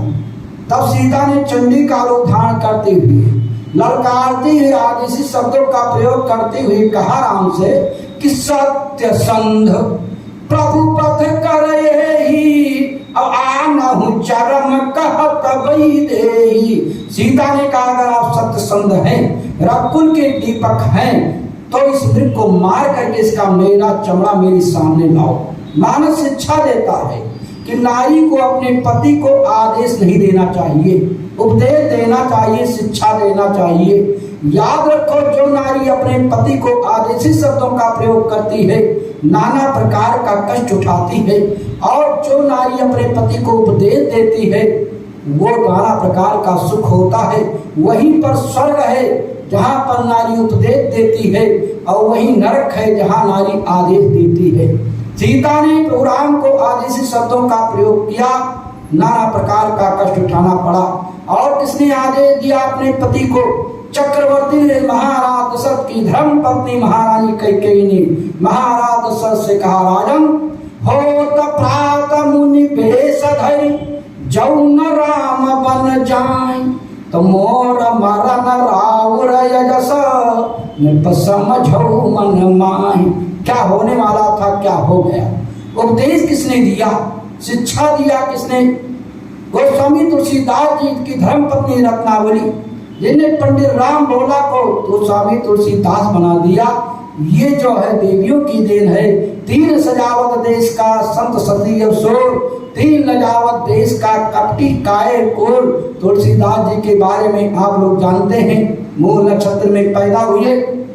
पंडितों ने कहा बहुत बड़ा भागा है, और इस प्रकार से इनको कोई जो है रुकने के लिए नहीं देता है। गोस्वामी तुलसीदास ने के जीवन के बारे में लिखा है कि जन्मई कैया भागा बतावा गए, घर से बहिरे दुरियावा गए, बहिरो उनका न पनाह मिली, तब गाँव गली से भगावा गए, तुलसी अग्नि के कसौटी नमा, जरावा बुझावा तपावा गए, और घिसी के पीसी के जब चंदन भे, तो देवन के शीश चढ़ावा गए। तब राम बोला से तुलसीदास सो गए। और तुलसीदास ने लिखा अपनी दोहावली में कि जब तुलसीदास पंडिताई करते थे तो ये जब कथा बांचने के लिए जाएं तो जौ पूरने के लिए जो आटा देते थे जजमान, उस आटा को भी बांध ले आते थे, इतने बड़े लोभी थे। लेकिन जजमान उतना आटा देते थे जितने में चौक पूर जाए। ये राम बोला पंडित बहुत लोभी है। तुलसीदास ने दोहावली में लिखा है कि तुलसी एक दिन वहीं रहे, मांगे मिलई न चून, और भई कृपा रघुवीर की लुचई तू न जून। इस प्रकार से जो है गोस्वामी तुलसीदास जी जो है अपने को वियोग जो है समझ करके, और एक दिन सब चले गए थे कथा बांचने के लिए, और उनकी भाई आया और उनकी पत्नी रत्नावली जो है नैहर चली गई सावन के महीने में। तुलसीदास जी आए और पहुंच गए अपने ससुराल को। ससुराल में पहुंच गए, रात्रि के समय सर को रस्सी समझ करके पहुंच गए, लाश को लकड़ी समझ करके पार किया नदी, और वहां जा करके जब पहुंचे तो रत्नावली ने इनको देखा और रत्नावली उपदेश दिया कि अस्ति चरम में देह में तामे ऐसी प्रीत। इस साढ़ मास के शरीर में इतना प्रेम किया, अगर इतना प्रेम परमात्मा में करते तो आज तुम्हारा कल्याण हो जाता।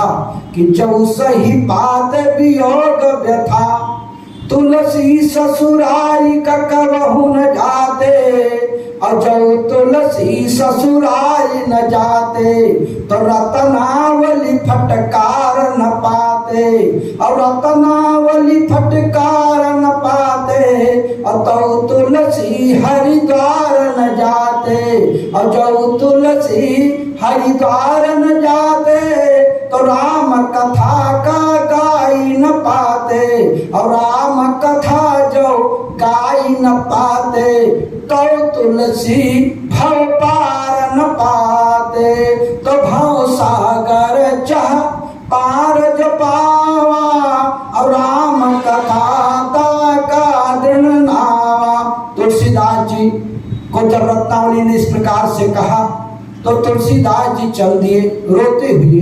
अय विधाता, संसार का जितना कष्ट मनुष्य को झेलने के लिए बनाया वो मेरे लिए बनाया। रोने लगे, मैं कहाँ जाऊं, क्या जाऊं।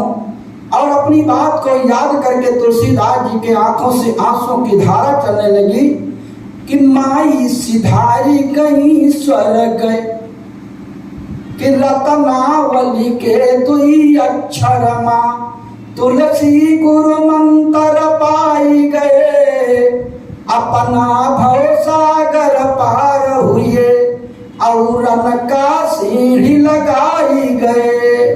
तो कहा माई सिधारी गई स्वर्ग, पुनि बाप कई बाह कई छाह ही छोटी, अवैसन फूट समाज गवा, सकर दुनिया एक साथ ही रूठी, और जीवन संगिन छोड़ी के साथ चली मझधार ही बीच ही रूठी, अब नहीं सही पाए वियोग जबई, तुलसी की कथा कवितावली फूटी।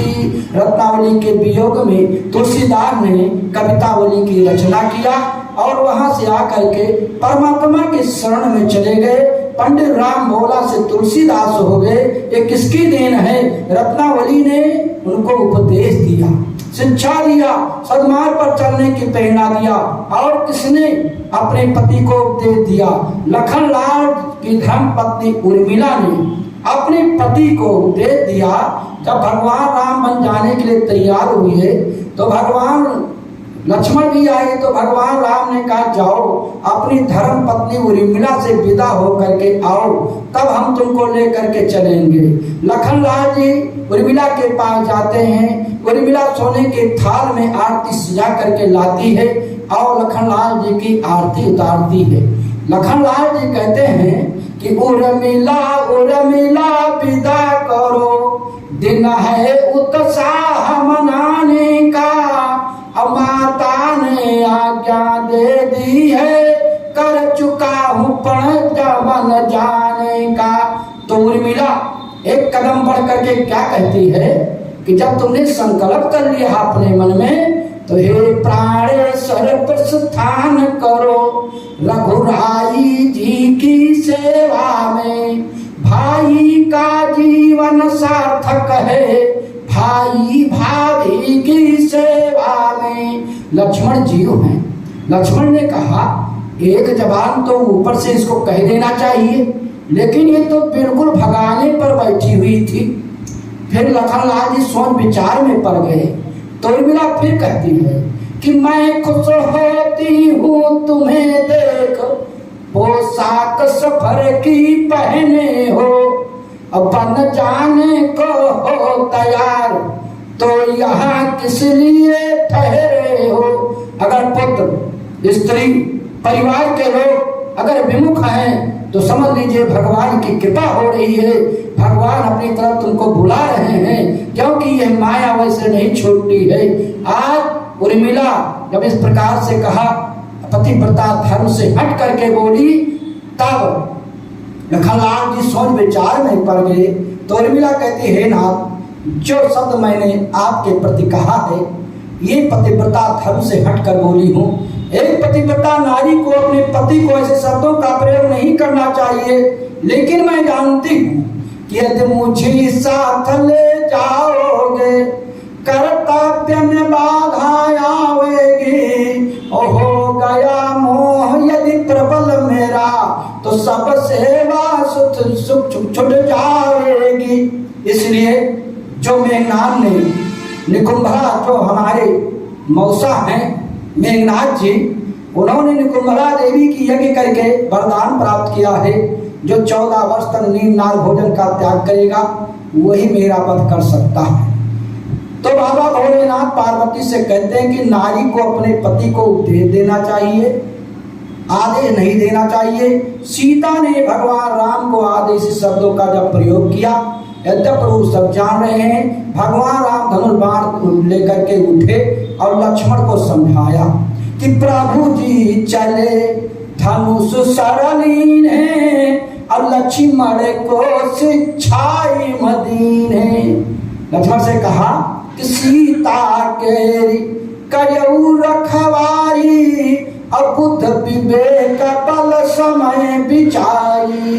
बुद्धि विवेक बल समय को ध्यान में रखते हुए सीता की रक्षा करना, ये समझा करके भगवान राम उस मारीच के पीछे चल देते हैं। बाबा भोलेनाथ कहते हैं कि जैसे प्रभु जी तीर चलावे तस ही रहना प्राण बचावे। तो प्रगट तछपत करत छल भूरी और यही विधि प्रभु ही गयऊ लई दूरी। और भगवान राम ने जैसे बाण मारा, असली रूप में हो गया। जो दुष्ट लोग हैं वो दुष्टता में अपने शरीर को त्याग करते हैं। मारीच ने अंतिम समय में अपने मित्र का साथ दिया, मन में तो राम का स्मरण कर रहा है और ऊपर से जोर बना करके राम जैसी आवाज बना करके चिल्लाया, लखनलाल बचाओ बचाओ। वो आवाज जो है सीता के कानों में पहुंची। बाबा भोलेनाथ पार्वती से कहते हैं कि आरत गिरा सुनी जब सीता तो कहा लक्ष्मण सन परम सभीता। उस राम की दुखभरी आवाज सीता के कानों में पहुंची। सीता थर थर कांपने लगी और एक कहा, लखनलाल तुम्हारे भैया बड़े संकट में पड़े हैं, जाओ उनकी रक्षा करो। लक्ष्मण ने कहा, माता जी ये क्या कह रही हो, हमारे भैया के ऊपर संकट आ सकता है। सीता ने कहा को पार्वती ने कहा, हे भोले बाबा, जो मारीच की राम के सवाल आ रही थी तो क्या लक्ष्मण नहीं थे? जैसे आवाज आ रही थी तो लक्ष्मण भी सुनते, सीता भी सुनती, लेकिन सीता लक्ष्मण से कह रही है और लक्ष्मण मानने को तैयार नहीं है। इसका मतलब या तो लक्ष्मण वहां नहीं थे, और कहा थे तो क्यों नहीं सुना। तो बाबा भोलेनाथ ने कहा वहां माया चल रही थी, ना असली मारीच था ना असली सीता थी, और लक्ष्मण असली थे। माया की सीता थी और माया का मारीच था। लेकिन माया की बात को माया ने सुना, लक्ष्मण माया भी नहीं थे, इसलिए वो आवाज केवल सीता के कानों तक सीमित थी, लक्ष्मण और कोई नहीं सुन रहा था। आखिर में लक्ष्मण जब सुन नहीं रहे हैं तो जाने के लिए तैयार नहीं हो रहे हैं। आखिर में सीता ने ऐसी मन में चुभने वाली बात कह दिया कि लक्ष्मण से नहीं रहा गया। बाबा भोलेनाथ पार्वती से कहते हैं कि हे पार्वती, कि मरम बचन जब सीता बोला तो हरि प्रेरित लक्ष्मण मन डोला। जब सीता ने मन में चुभने वाली बात कहा तो लक्ष्मण से नहीं रहा गया। पार्वती ने कहा, हे भोले बाबा, जिस राम की सेवा के लिए लखनलाल ने अयोध्या ऐसे राज का त्याग कर दिया, उर्मिला ऐसी नारी का त्याग किया, भरत ऐसे भाई का त्याग किया, पिता दशरथ से पिता का त्याग किया और नींदनाय भोजन का त्याग किया। आज भगवान लक्ष्मण ने अपने भैया राम के वचन को नहीं माना और सीता के वचन को मान करके रेखा खींच करके चले गए। आखिर सीता ने कौन से मन में चुभने वाली बात कह दिया कि लक्ष्मण अपने को नहीं संभाल पाए, धैर्य को नहीं खो दिया और चले गए। बाबा भोलेनाथ ने कहा, सीता ने कहा, मैं जानती हूँ कि जही सही सवती सवती कुल तोरा और जस कही कही तस तुम ही कठोरा। एक सौतेली माता कही राज होने वाला था, अपने बेटे को राज दे दिया। एक सौतेली माता के तुम भी पुत्र हो, जो यहाँ आए हो, तुम्हारे मन में कोई अच्छा विचार मेरे प्रति नहीं है, कुविचार है। वो तो चिल्ला रहे हैं बचाओ बचाओ, ये उपदेश दे रहे हैं। लक्ष्मण ने कहा, मैं क्या सुन रहा हूँ। और लक्ष्मण जी अपने को रोक नहीं पाए और कहा, ठीक है माता जी, अब मैं जा रहा हूँ। एक रेखा खींच दिया। माता जी रेखा के बाहर न निकलना, मानस पेरियों में हो। अरण्य कांड में जहाँ सीता का हरण हुआ है, वहाँ गोस्वामी तुलसीदास ने रेखा की बात को नहीं लिखा, लेकिन लक्ष्मण रेखा खींच करके गए।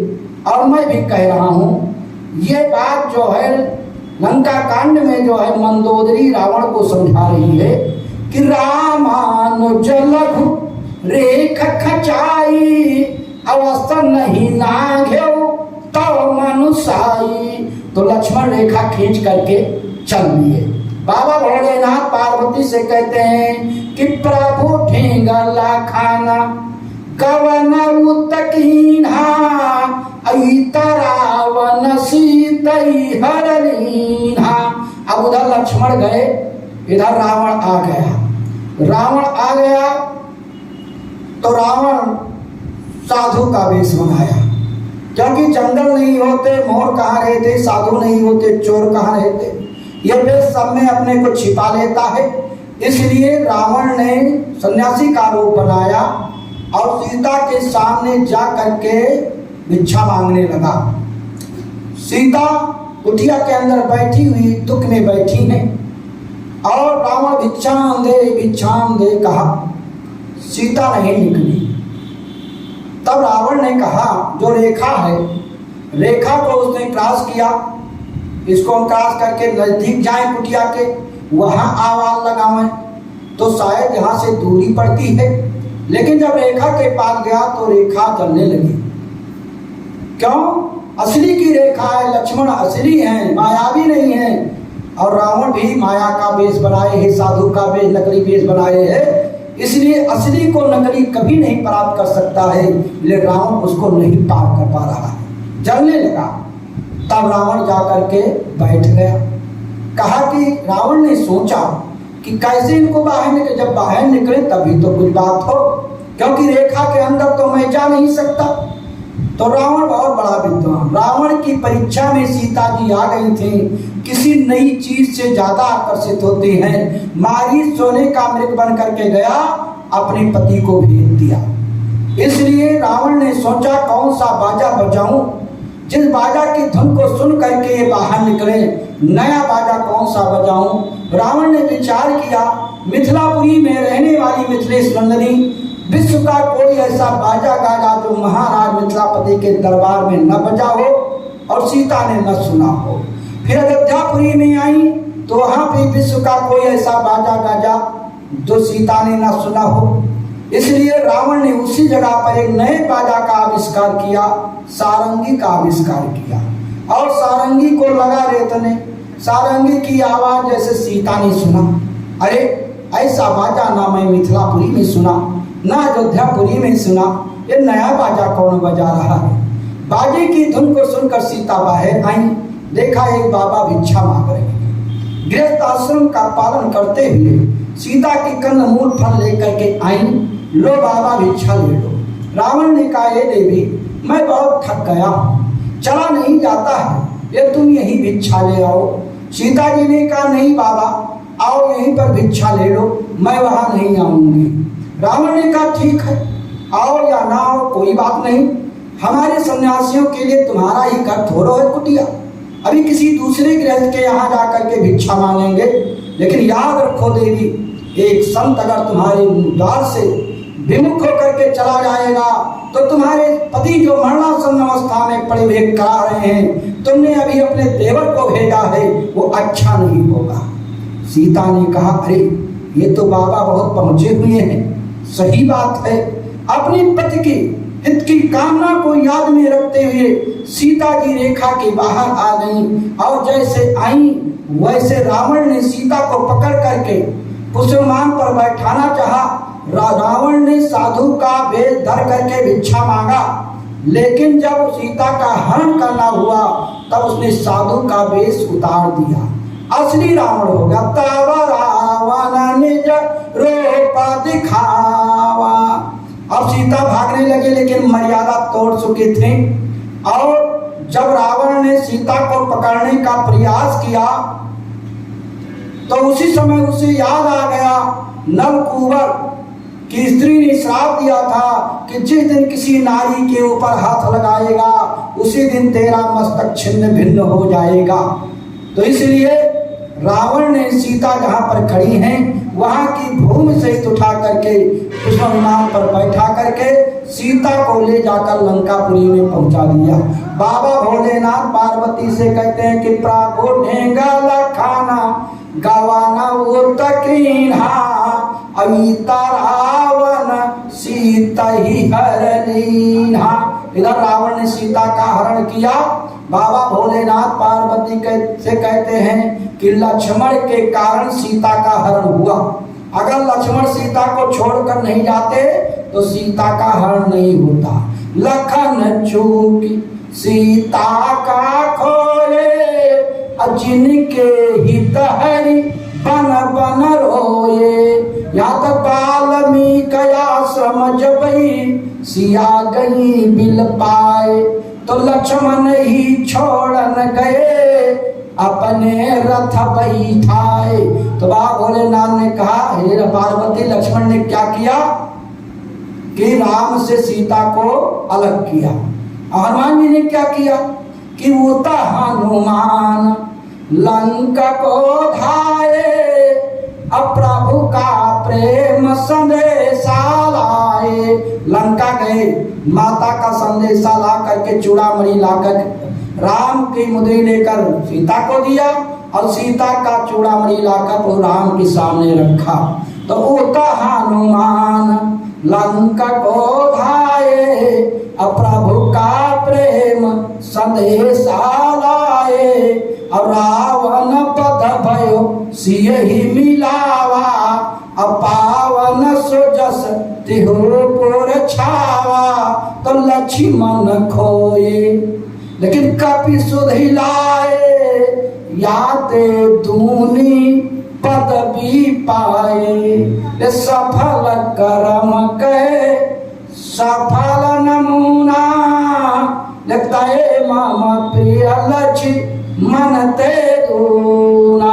बाबा भोलेनाथ ने कहा कि हे पार्वती, सीता हरण हो गया और लक्ष्मण अपने भैया के साथ सीता को ढूंढ रहे, रो रहे हैं, गा रहे हैं, सब कुछ कह रहे हैं कि सिया खोजत लक्ष्मण के साथा अबिनु पद त्राण फिरे रघुनाथा। लेकिन जब से प्रभु भेटऊ हनुमाना अब प्रभु पद से नहीं कीन बयाना।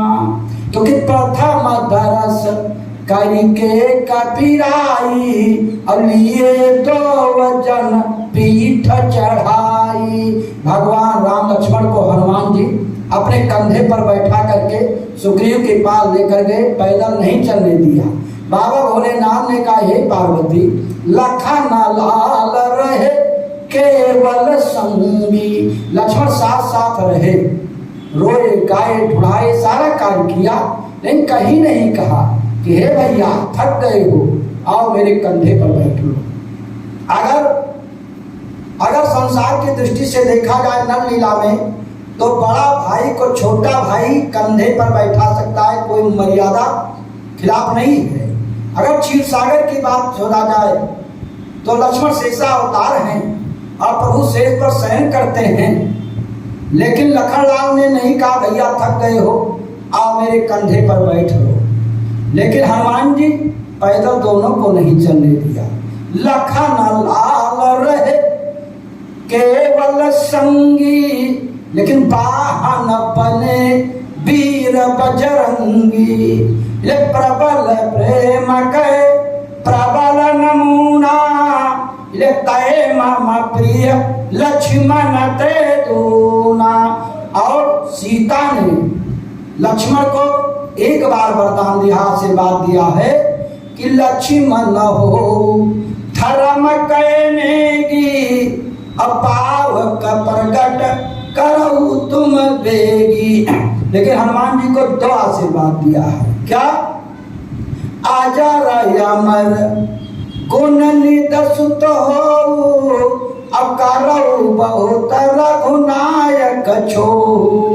और सुन सुत सदगुण सकल तौ, हृदय बसो हनुमंत।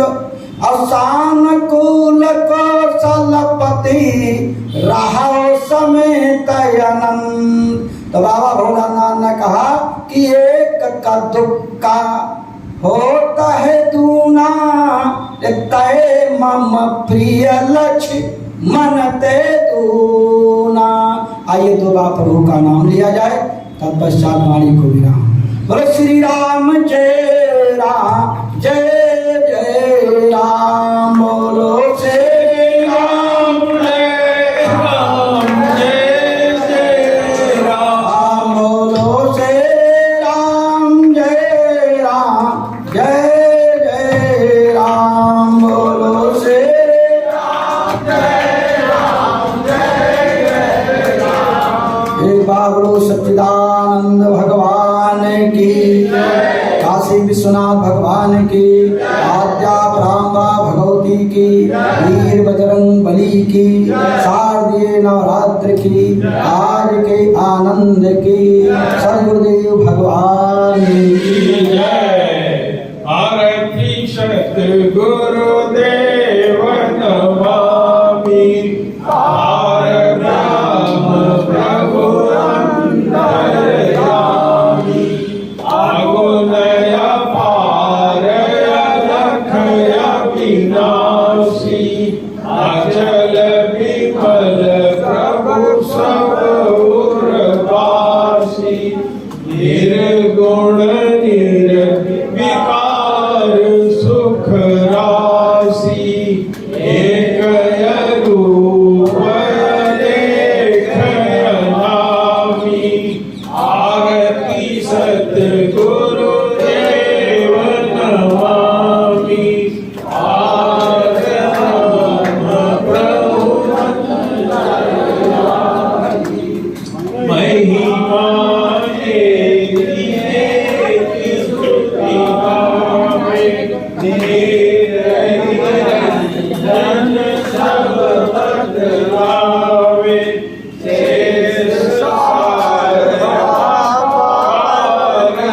पावे, जय सच्चिदानंद